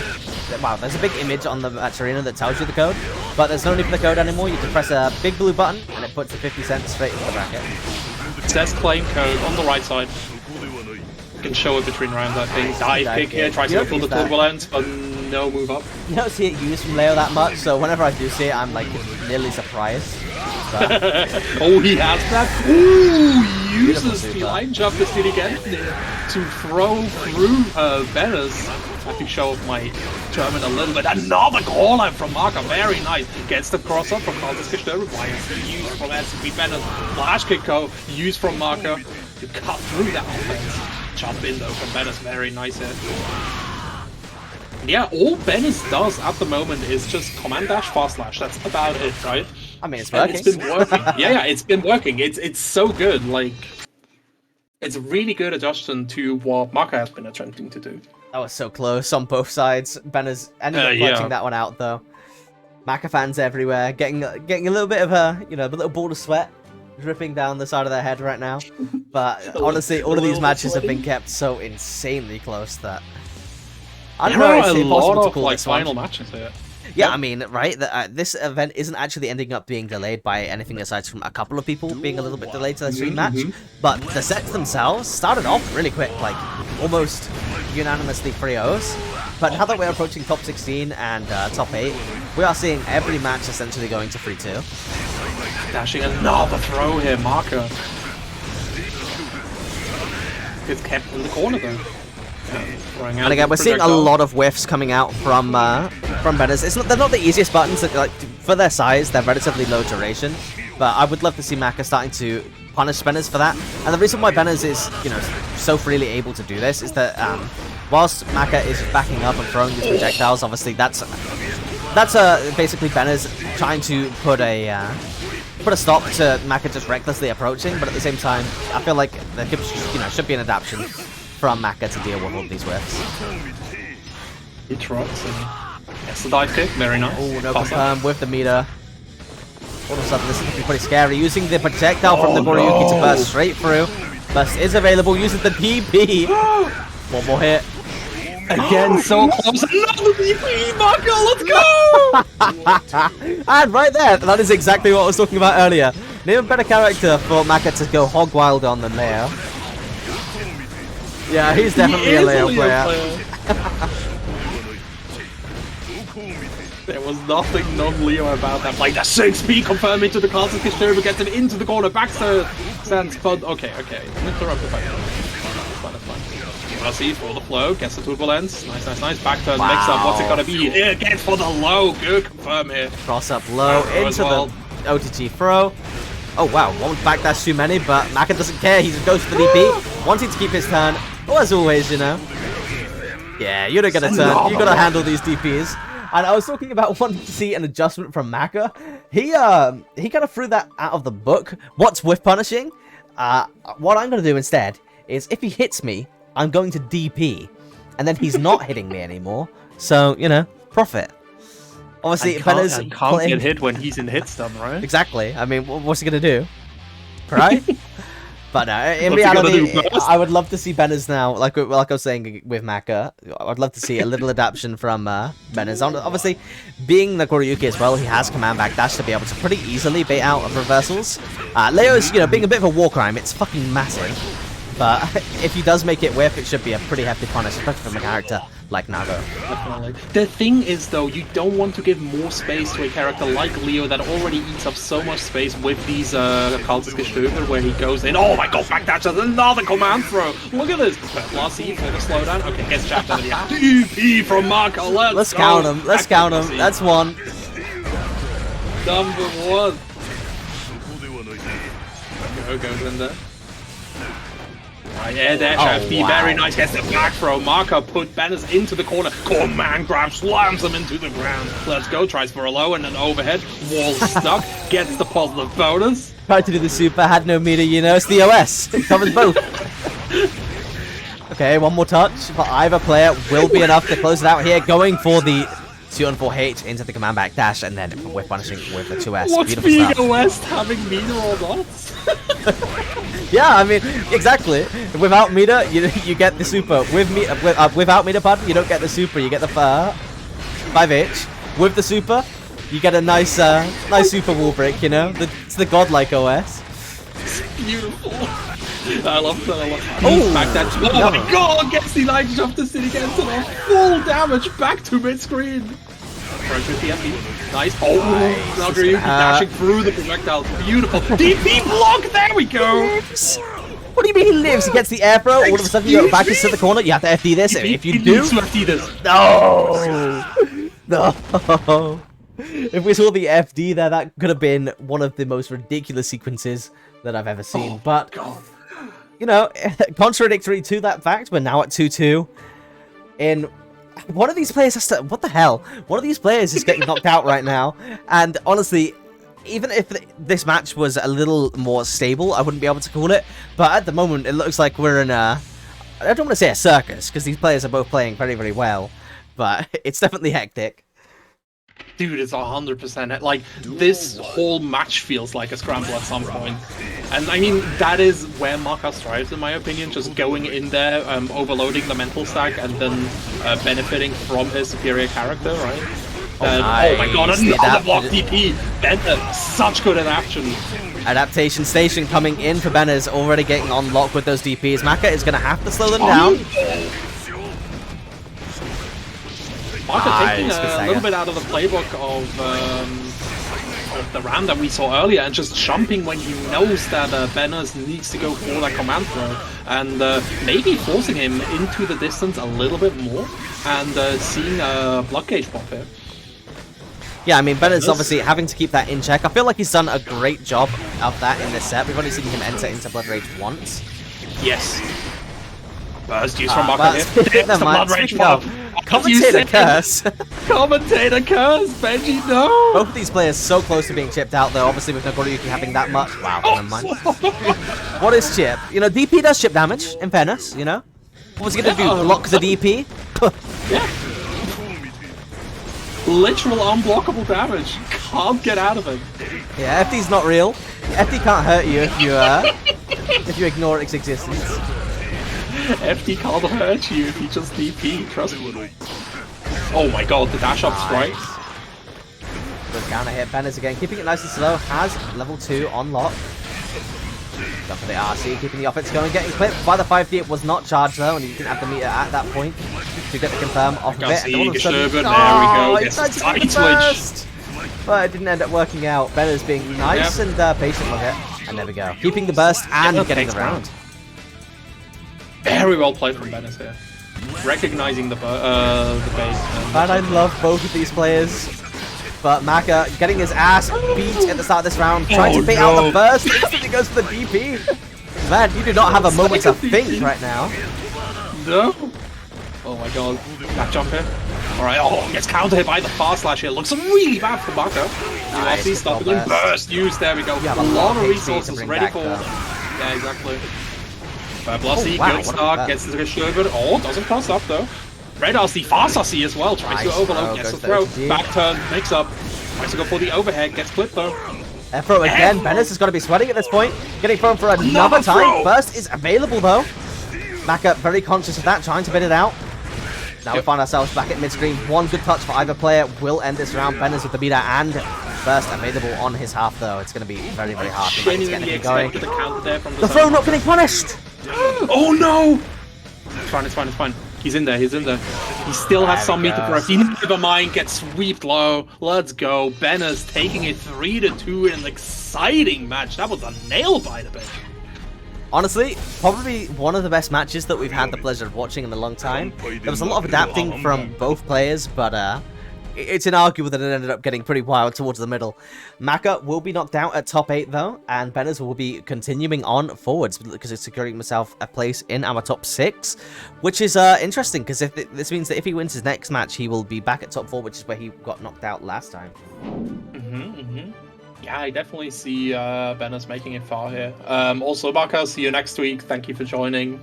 I love his Leo. This really makes me consider like trying out Leo as well, because I've mostly been playing Anji until now, but Leo is just so cool, dude. I mean, you have to diversify your stonks, right? At this point, yeah, that is true. You don't know if Anji's going to get some love. If he does, you can come back and be a godlike Anji player. You know, I was playing him since the start. And then if he doesn't, you know, you can move on to a character like Leo who you've been prepping as your pocket pick. It's the perfect OS, you know, Maka. Got those OSs on deck. Nice and ready. 100%. Don't even need to make it up myself. Just copy it from the pro players. It's that easy. I mean, you hit top 8 with a character that you've only been playing for, you know, a little bit under a week at this point.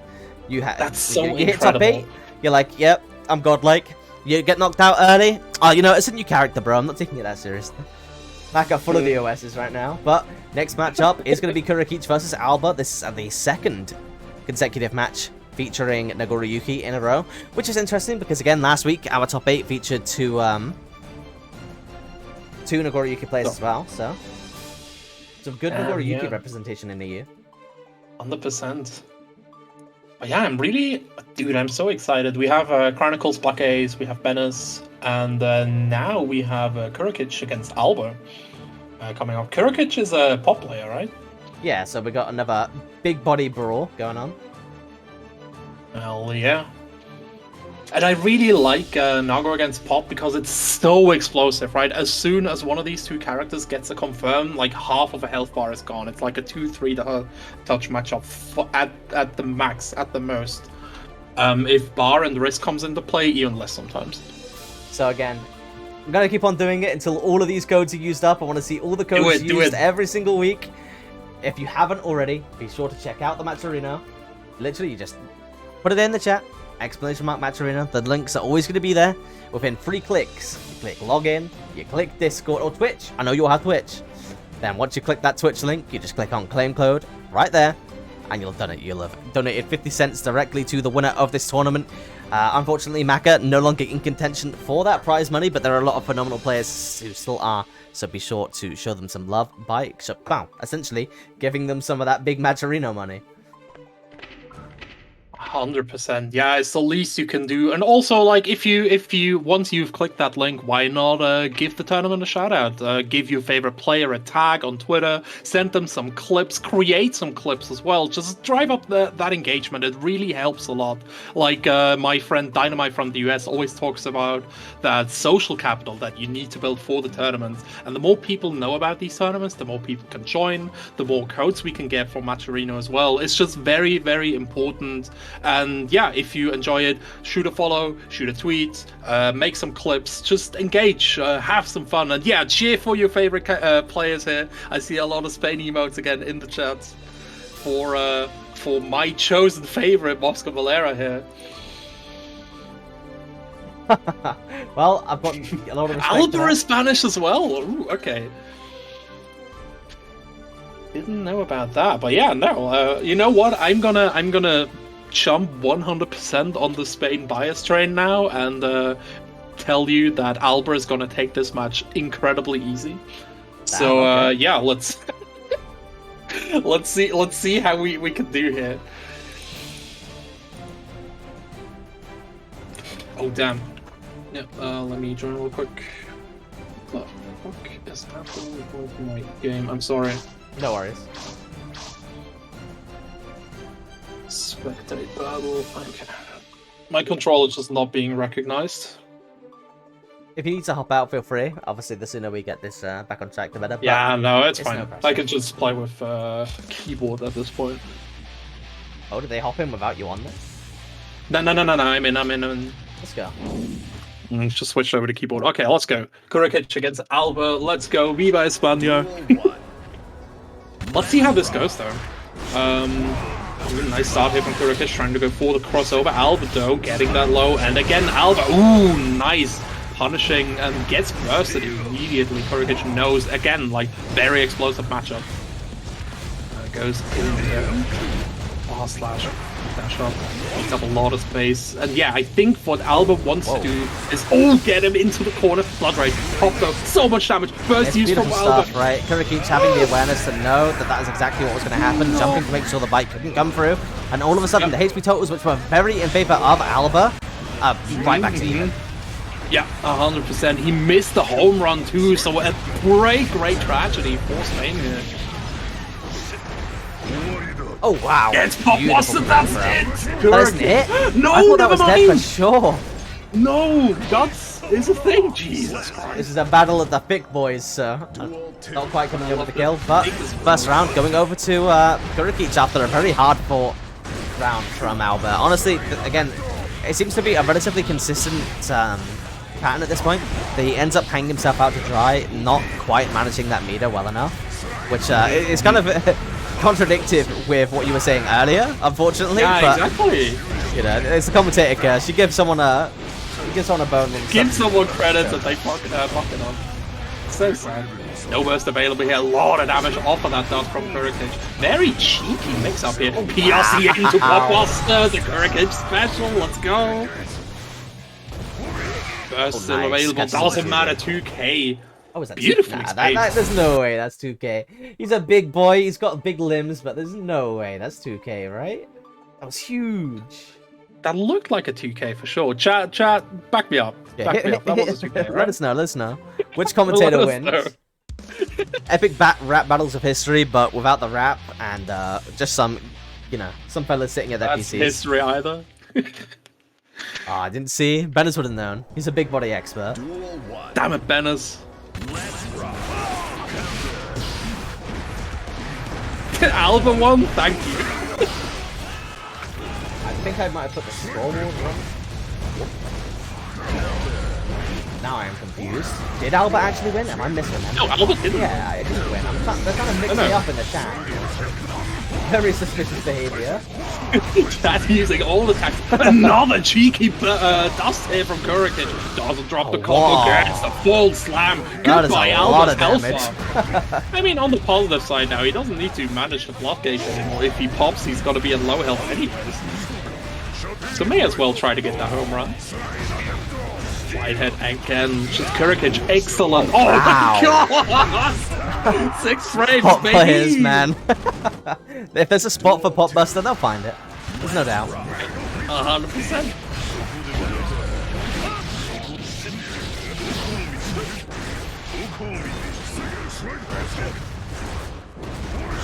We're out here gaming Toast. And again, shout outs to everyone who's in the chat. There's more than 250 of you right now. You guys have been What's showing up, a lot of everyone? love for the rest of the entirety of the event. Again, thank you so much to Dave as well for joining us on commentary. Getting to watch some so big much bodies fun. beating each other Oh, up no! as we speak. But Albert, again, finding himself not maintaining that blood meter quite well enough. And Kurikic maybe at the ready with take that slide that head. Yeah, you're going to have to. Yeah, I mean, okay, look, in my defense, Kurikic is doing an excellent work here. He's jumping a lot, he's using a lot of these, the Mega Fists to evade the command grab, and also he's just keeping that distance so nicely. Like, all these slide heads coming out, and since most of Nagoriyuki's attacks are single hit, except for the spin, which increases the block gauge, the armor is so invaluable. So, yes, Albert has been nice popping Mega block Fist. gauge a lot, but I think it's also a lot because of Kurikic. Yeah, I mean, it's not just Kurikic, it was happening in earlier sets as well, but at this point, once you... Wow!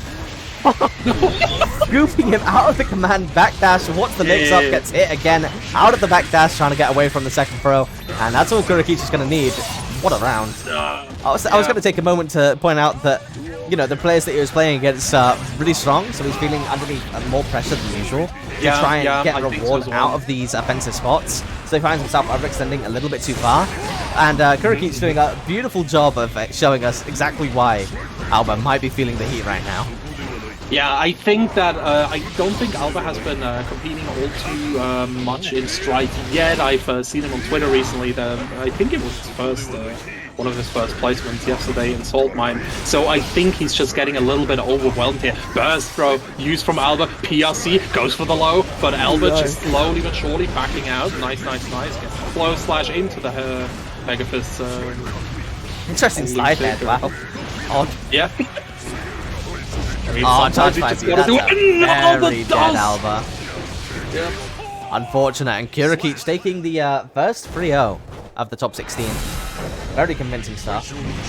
Very nice here. 3-0 as well. Just a complete sweep. Well, that was fast. But Yep. nonetheless, our next matches that are going to be coming up, everyone from this point onwards has reached top 6. So we're going to have Chronicles versus Kurikic and Black Ace versus Benners. Again, 2 Ramdafal players, 2 big bodies. Who's going to come out the victor as we look towards our winners semifinals? Our first match will be Black Ace versus Benners.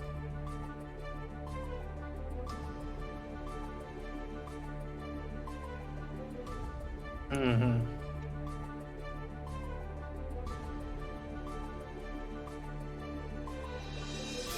I'm just thinking with Black Ace against Banners because I think I give the benefit to Banners here over Black Ace just because I think so.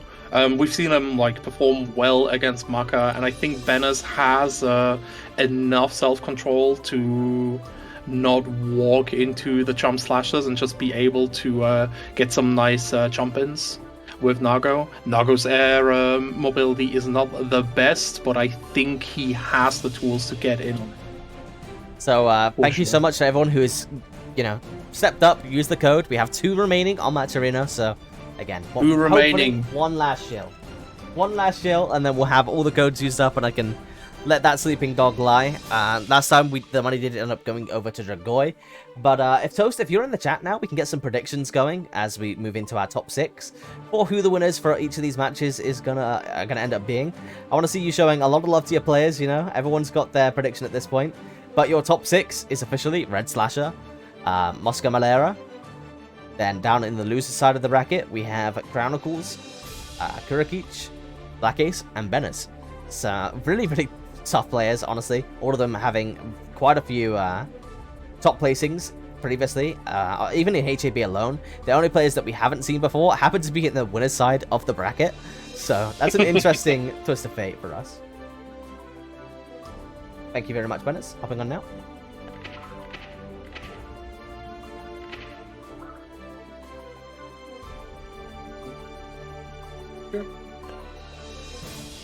Let's go.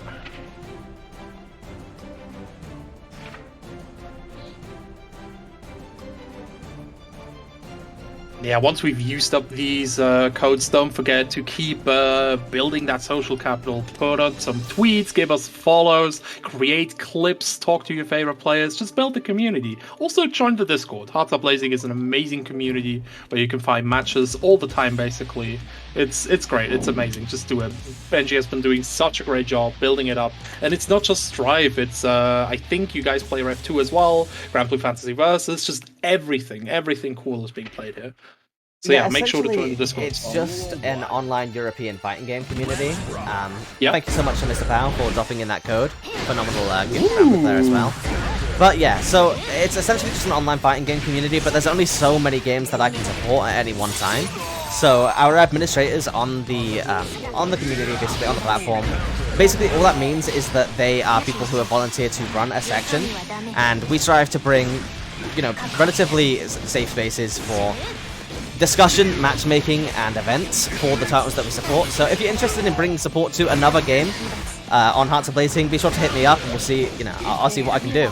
I'm always more than happy to help anyone set up these, you know, support for the games, as well as tournaments as well for titles that we already support and other games as well. So if you're interested in doing anything like that, hit me up and I'll do everything that I can to support you on that venture. Hearts Are Blazing again was basically intended to be a platform for the community, not just for Hearts Are, you know, not just for us.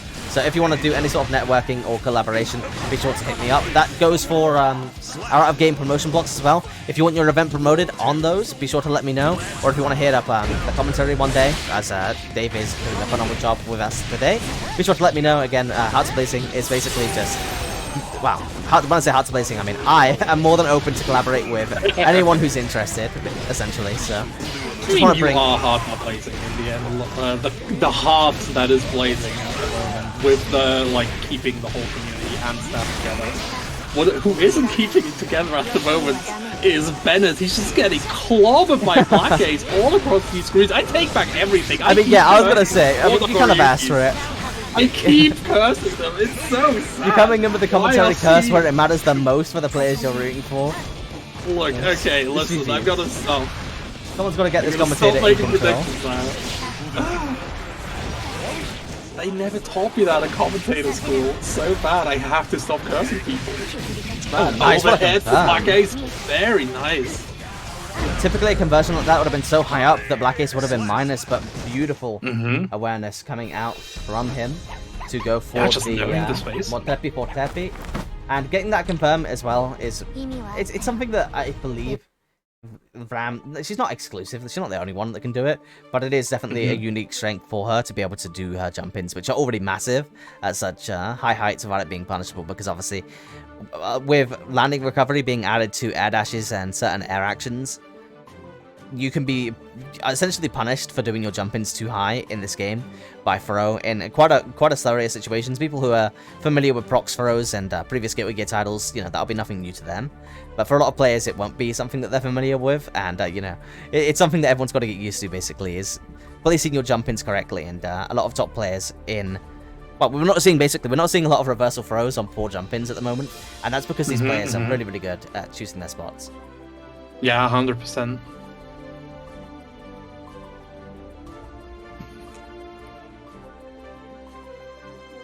Got some TO calls in the chat here.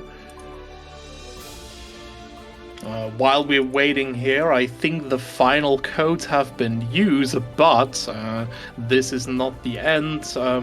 If you want to know where else to play Guilty Gear Strive, use the !calendar command in the chat to see all these events that we are cycling through the previous results through at the moment. There is so much going on at the like currently, just so many Guilty Gear Strive events. It's incredible. You can see players like Black Ace, like Brenner, just compete in all these different tournaments, and like it's been so great, especially the variety that we see in these top 8s. We have seen Axels, we have seen Potts win, we've seen a few Ram and Souls, but they're not as dominant as one would think. We even had yeah, there we go, there's the team up calendar. It's just such great work that we that has been put in here. You see everything. I think every single day of the week is filled now, right? Yeah, there we everything go. seems to have something going on. I mean, honestly, I know there's a lot that I'm not aware of as well. The only day in the entire month that doesn't have an event is Tuesday the 29th, Tuesday the 6th of July, pardon. So if you're looking to run an event, maybe that's a day that you want to hit up. But yeah, if you, also, I'm 100% certain that there will be events that I will have missed. So if you are interested in having your event promoted on this resource, be sure to let me know, or to head over to the EUGGTO. There's a European Guilty Gear TO server, basically. I know that they have some resources in place to help people getting signed up, basically, to have their events placed on this calendar, or to get an editor tag. But ultimately, if you go on there, or if you contact me in private, I'll be more than happy to help promote your event in any way possible, be it, through the calendar, or throwing you some promotions, or putting you on promotional blocks, stuff like that. And yeah, we're just going to be having a connection test, I believe, hosted by a couple of our TOs to assess how this match is. Obviously, between players from Western Europe and players in Middle East, it can get pretty rough sometimes. So we're going to be seeing what we can do going forwards. Yeah, routing with Middle East is always a bit wonky. It's not that well charted over there, sadly, so we'll see what we can do.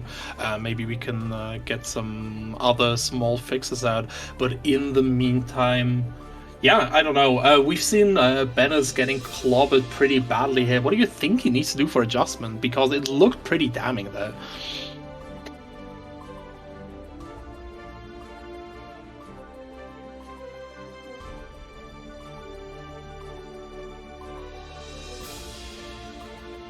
Alright, Benji busy with the TO duties here, so I'll talk a little bit here.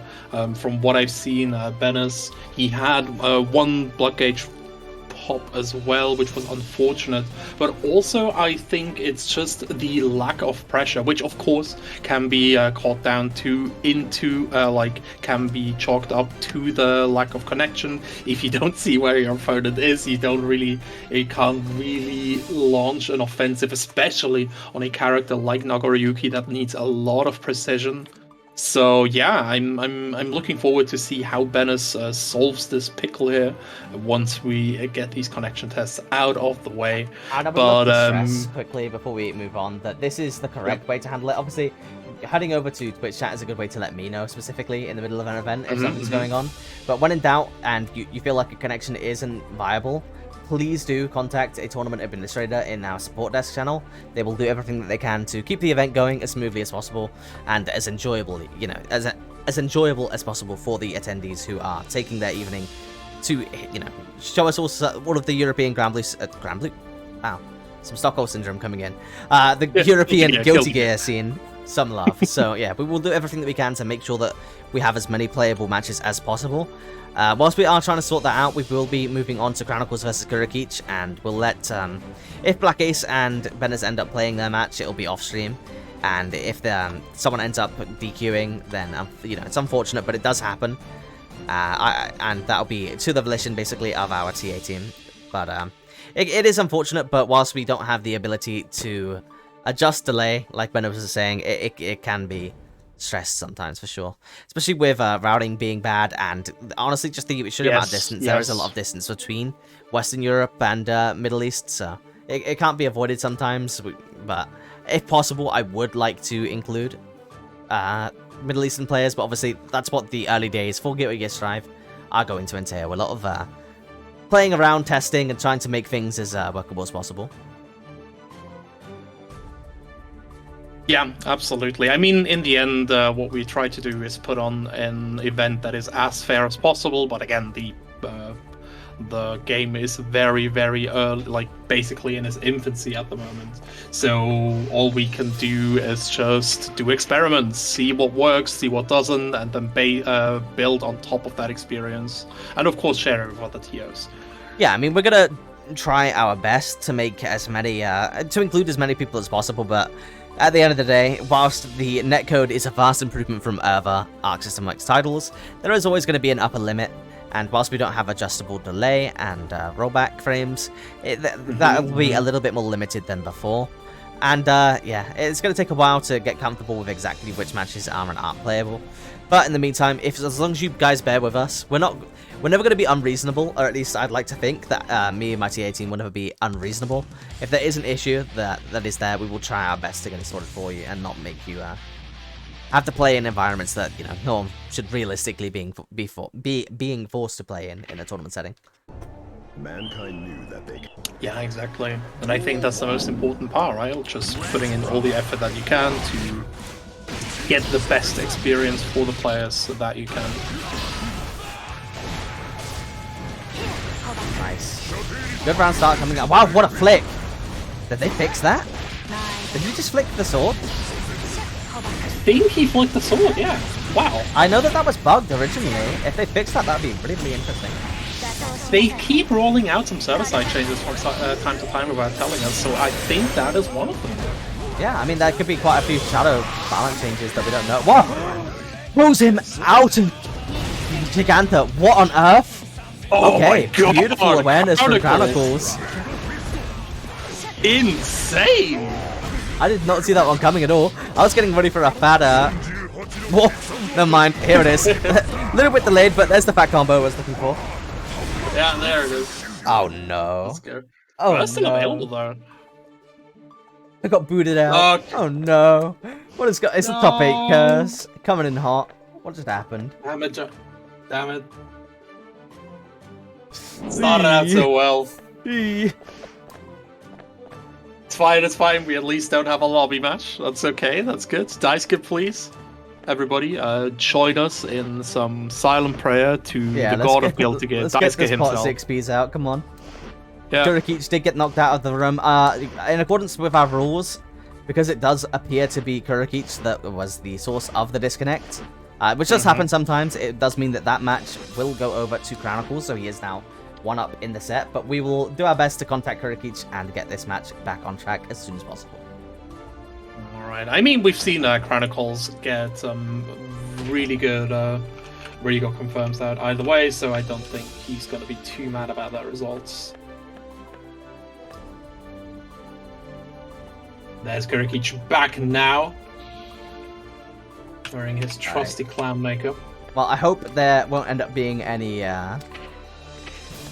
unsavory feelings after that match. Obviously, there are some people that would be like, just ask Chronicles, but honestly, as a TO, you can't put that responsibility on the player to, have to have that moral situation of, do I take the win or not? Unfortunately, sometimes even it isn't even necessarily in the player's hand. Sometimes, especially with these lobbies, if they ended up being the source of the disconnect, all we do know is that, unfortunately, Kurikichi was the one who suffered the disconnect, so Chronicles will be taking the match in the set, which, it was looking like a relatively close one, with Chronicles taking the first round, but Kurikichi looking pretty poised to take the second. Let's see how we can keep things going as we get back into this match, though. Alright, let's see, a little bit of spacing there. We go, Kurikichi doing the praying for us, getting the anti-air into the pop buster. Very good round start here, but still available for Chronicles. Probably going to be using it next round, however. Good up drift. Good. Yeah, nice drift there. There's the back throw into the corner. Bayonetto may start now. Ooh, waiting, being very patient here, waiting for Kurikichi to make the first move, giving him the opportunity to get out with the Mega Fist. Perfect block, run up. Ooh, I expected a throw there, but nice throw from the side. That flick seems fixed. Yeah. Can anyone in the chat Flick confirm is to me? fixed. But yeah, it definitely seems fixed. We've seen it twice now, like, Yeah. it has to be fixed. I mean, in the past, for those of you that weren't aware, when you flicked sword, you would successfully gain the projectile invincibility, but you wouldn't flick back a projectile, which is odd. But it appears to be working as intended now, so Kuraki's doing a phenomenal job with that flick, taking that down, putting himself on the board. Absolutely. Starting a bit weaker in the first side, gets put through with that 2-1-4S here. Into the next screen. Burst still available, but it's fine. Yeah, I mean, if you're mid-screen, you're not going to be able to burst Ram. What are you thinking? I'm sorry. That entire meter, maybe useless. for a gold burst? Maybe for a gold burst, you know, round start. Oh my god. It's fixed! It's fixed, let's go! Ah, there we go. Nothing can fix Ram Super, though. That's still going to be pretty ubiquitous, all. Beautiful stuff. Unfixable. Nice, using the dash cancel from the first hit of Rekka to keep that Oki going. But the counter hits are just being let absolute rip. But the backdash pop buster. Here it is. HP's equal. GG's. Say GG's right now. Shake my hand. Alright, third one? No, okay, first you. Don't swing too soon. Slide it! Blasi into the head throw, let's go! Overhead into the butt stomp. Kurakic takes a set. That was explosive. The match. Damn, that was sick. I like that a lot. Gets the equalizer here. 1-1. We have a set, boys. Kurakic against Chronicles, and Kurakic looking incredibly strong here. Just already establishing these pop busters, and you know exactly that once Chronicles starts jumping. Yeah. When is it? I'm waiting. When is it? When? Soon. Nice pressure. Again, no player committing too far. The throw instantly being punished. And burst being spent. That is a bad burst in response from Chronicles, though, and all of a sudden, you're going to mix up.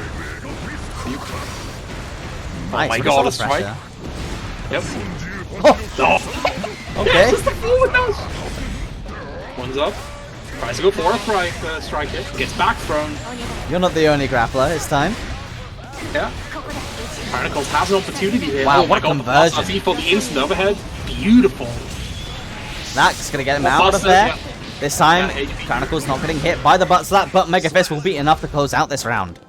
Very nice. I really like that usage of HPT to get out of the corner, because you know, if you stand in the way, you just get murdered. Nice and play. if you don't, he's out. That's so huge for this matchup.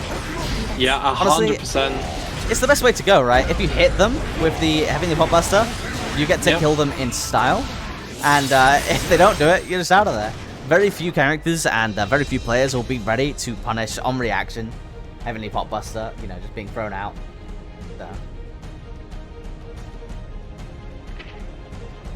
Another connection loss here. That's pretty good timing for it, though. If it's going to happen, Yeah, I'd rather perfect. it happen now. Yep. Both players in the lobby good, this time as well. It was probably just a weird no rematch like Desync on Spectator side. Oh, shout outs to Koji as well. A huge supporter of HAB in the past. Brilliant Kai player. Haven't seen him in Strive yet, though. Get in there, Koji. Compete. The people competing though are going to be Kurakic against Chronicle, and Kurakic is looking so strong. Chronicle really needs to find a way of escaping these mix-ups. Kurakic takes every single small gap there is in Chronicle's offense and just gets in there. This butt slap usage is so good. Tries to go for the cheek, he does. Gets slapped out of it though. Garuda for the wake up. Not the double Garuda though, so not the leapfrog special. Honestly, I still have no... I get hit. I block Garuda and I just pray for my life. I still have no idea what to do against it, I'll be honest. But It's Chronicle's so showing bad. that, you know, he's got a relatively good idea. Gets out of the corner, ends up getting the wall break with that super. Gonna have some Oki. The backdash on the safe jump, though. Oh, that was dirty. And that's dead. Same exact Yeah, sequence that's as last time. You got hit twice. Say GG's right now. Shake my hand. Shake my hand. Do it. And just as a little status report, the reason why the scene was a little bit slow there was because I was comparing with my TAs. It looks like we are unfortunately going to be suffering, well, Black Ace is going to be suffering a DQ. and Ben is going to be moving forward in the set. The source of the connection errors, well, you know, it was unfortunately Black Ace. It was a little bit unplayable for the connection test as well. So we are going to be moving forwards with the tournament, and obviously we love to include as many players as we can, and hopefully Black Ace can have a slightly better time of it next time if he does tune in again. Yeah, very unfortunate here. Still, GG's to Black Ace. Gave us some really good sets, and phenomenal congrats play. to Brennan. Yeah, to Benners for moving out here. Ooh, You know how it is. If we Yo. allow players to be in spite of their connection, you know, being a little bit shaky and going basically not falling in accordance with the rules, then eventually we'll end up with players from Antarctica. But damn, his soul's kind of clean though.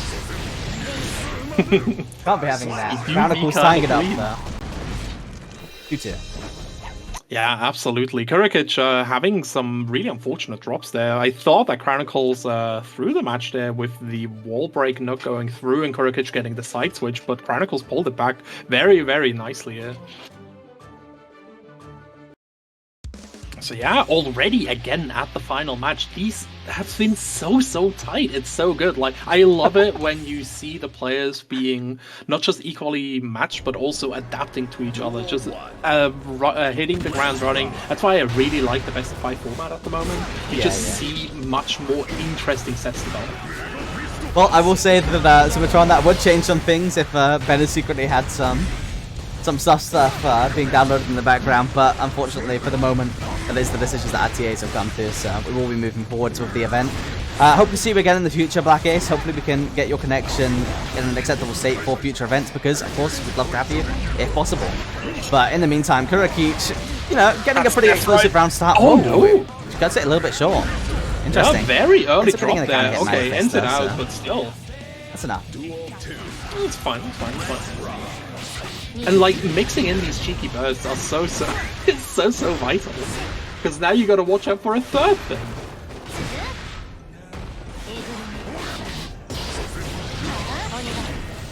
Going in there, Bayonetta out, second one, recollects the blade, gets the throw, reset in the corner, gets the safe chunk, nice jumps over, tries to Mega Fist, perfect block here, Red RC to continue the pressure. Moves in, first sword set, tries to get the chop cross, but misses out, gets blocked, whiffs the Potemkin Buster, there we go, gets juggled into the Calvados. All of a sudden it's tournament point for one of these players. Yep, 100%. It always comes down to the final match here. None of these players want to let go, they want to win that prize pool. And all of them deserve it so much. Like, both players have been showing us such incredible sets as well. Chronicle pulling ahead slowly but surely here. Slide head connecting though. Gets the hammer fall. Tries to go for a strike, but Chronicle just backdashing out of it. Very nice. Crossed up. Gets jabbed out of the air. Very nice use of 5P in general in this set. Purple RC. Oh! Tried to counter the air throw here, but instead just gets hit on the landing. Yeah. One more. Whoa! What on earth? The goal burst! Oh my god! All of a sudden, your back is in the corner YRC, with the Giganta coming out. You can't YRC Giganta. Oh my god, tries to do the PRC to get out of the way of the burst. A really interesting set of decisions by Kurikic. Honestly, completely overwhelming Chronicles, and can you blame him? What a way to end out this match. Chronicles will be being sent home. Wow. You know, what an incredible so to speak. series of events there. Yeah, no. With Kurikic proceeding onwards. What a set.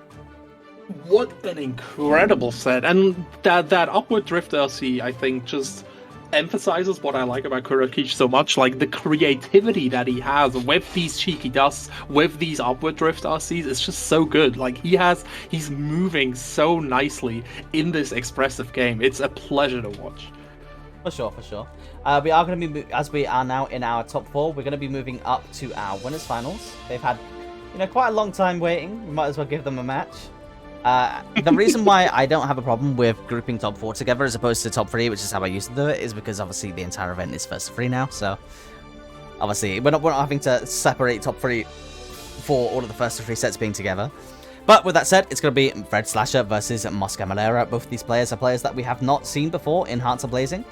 So I'm really interested to see how this one will end up going down in a winners finals, because I'm going to be relatively blind, which is an unsettling feeling. for I know, European right? GGT, You want yeah. you, especially like towards the end of a tournament, you want to be able to feel safe. But both of these players, we've seen both of them a little bit on stream, but they both feel like wild cards, right? In this bracket and in the winner part as well, not just in the loser bracket, but like two people dominating the whole tournament, not dropping a single match throughout the tournament, and they're both basically newcomers. Well, yeah, at least to the scene. They're very clearly not yeah. newcomers in how they're playing. No. Okay. Yeah, let me reiterate that. Like they're both people that haven't been that known to the Strife scene as of now, but this could be their great break here, and we will see who gets to get the chance for the great break in the grand finals first.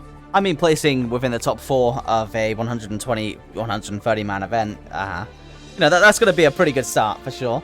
Mascamalera, obviously a player from Spain, and Red Slasher from Ireland. Both scenes that, more than anything, are very, very strong and are finally starting to get some great representation. So, especially the Irish scene, you don't hear all that much about them, but they've got a pretty strong thing going on in the Strive side of things. They have a bunch of anime players, so it's really refreshing to see them getting to have a bit of limelight. And obviously, the Spanish and the Irish scenes really supportive of their players, which is an energy that you love to see. Unfortunately, Dragoy couldn't make it today, otherwise we'd be seeing even more Spanish chants in the chat. I think Dragoy is recovering from Levo. He had a grueling finals against Mystic Smash.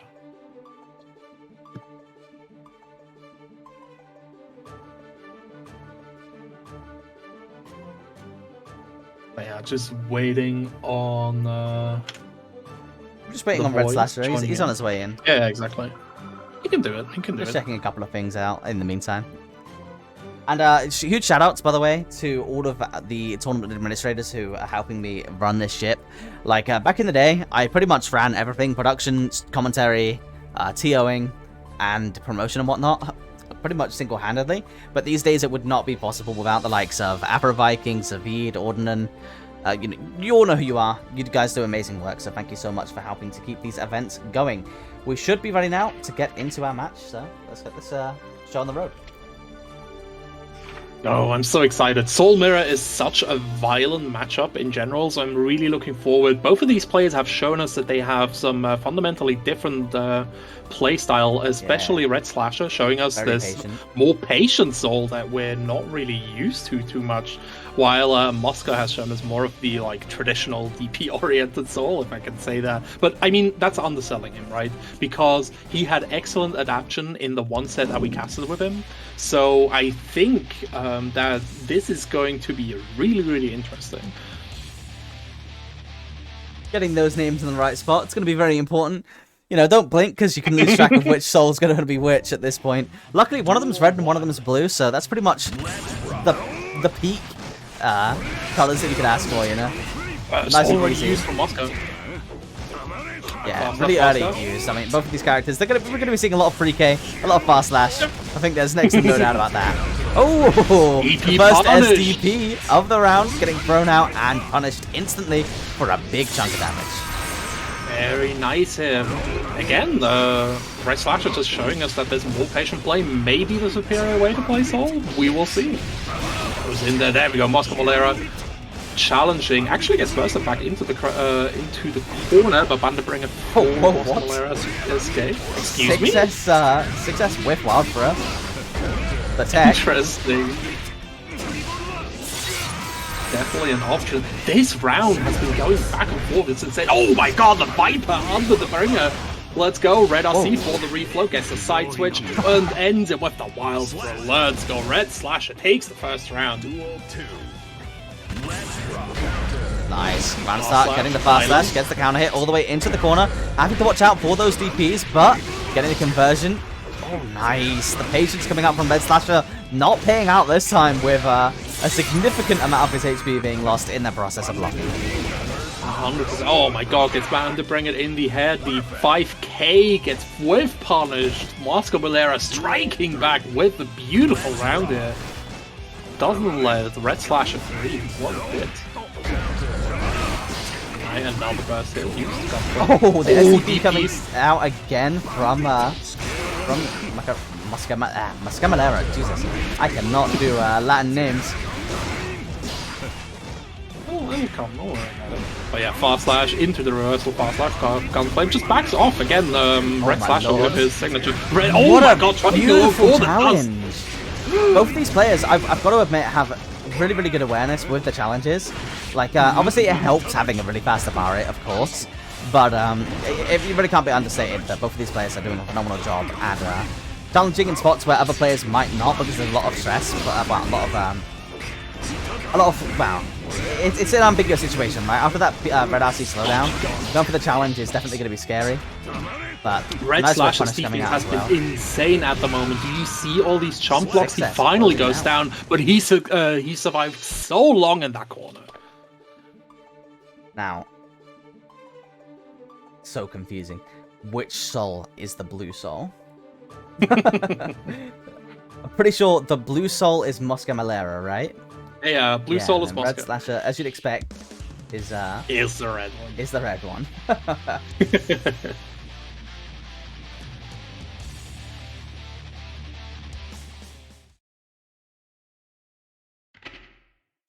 Getting hit with the commentator / TO mix-up.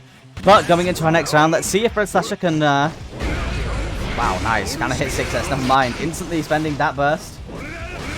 Yeah, they have been very, very interesting. quick on He's done these that again bursts now. because Seems intentional. Obviously, you're not like... I don't think you're punishable after 6S on block, right? Maybe you are, actually. That's interesting. Pulling back the hurt box instantly. These all players are both showing us... is +2. 6S? No way. No Fast slash way. is +2. I'm pretty sure Fast slash. 6 slash is like minus, pretty minus. Let me look that up. Continue. Yeah, it's minus 15, thought so. So yeah, he is just doing the wild throw to pull his hurt box back in, making a punish not available, opting out of doing something like gunflame essentially. Yep. 6S. -7 on block. Yeah, I knew it was relatively minus. There was no. If he had plus on block, slow slash, fast slash, and 6S, I would have been a little bit concerned, honestly. True. Red Slasher doing a Nice. good job in this round here. Very nice. Gunflame bait into the gunflame, breaks the wall with the gunflame. How many gunflames can we see in a row? Let's go. That's a good question, Peplassi. Oh, gets a nice 2D hit. Peplassi for the reclip. Drops it though. Moscow. Getting pressured here, Peplassi. Another one gets wild thrown. If you're gonna block, Nice I'm gonna backdash. throw Wow. backdash. Beautiful here. 6H Ends close it out with the the round. 6H. Yeah. Tying this match back up. Red Slash is going to need to put his name on the board, taking this round, but Muscamalera is going to do everything in his power to stop that from happening. I mean, honestly, I feel like Muscamalera has taken quite a lot of initiative in the early rounds so far, with Red Slasher, again, being a little bit more patient, but as we're seeing, Red Slasher, he has put both of these matches to a close spot, to say the least. But after this, you're going to find yourself exploding. Yeah, All the way to the 100%. other corner. Doesn't break the wall. And a nice challenge from Red Slasher. Some signs of life in Moscow him yet. already adapting to like the fast bursts from Red Slasher, so he was able to get that big punish. Yeah, there he goes, 2-0 already. Alright, well, there we go. Muscamalera looking really, really solid so far. Hopefully, Red Slasher can put a little bit of pedal to the metal right now, because we've seen him play before. He's a phenomenally strong player. And I want to see some closer soul-on-soul action. All of our sets have gone to 3-2 at this point, so...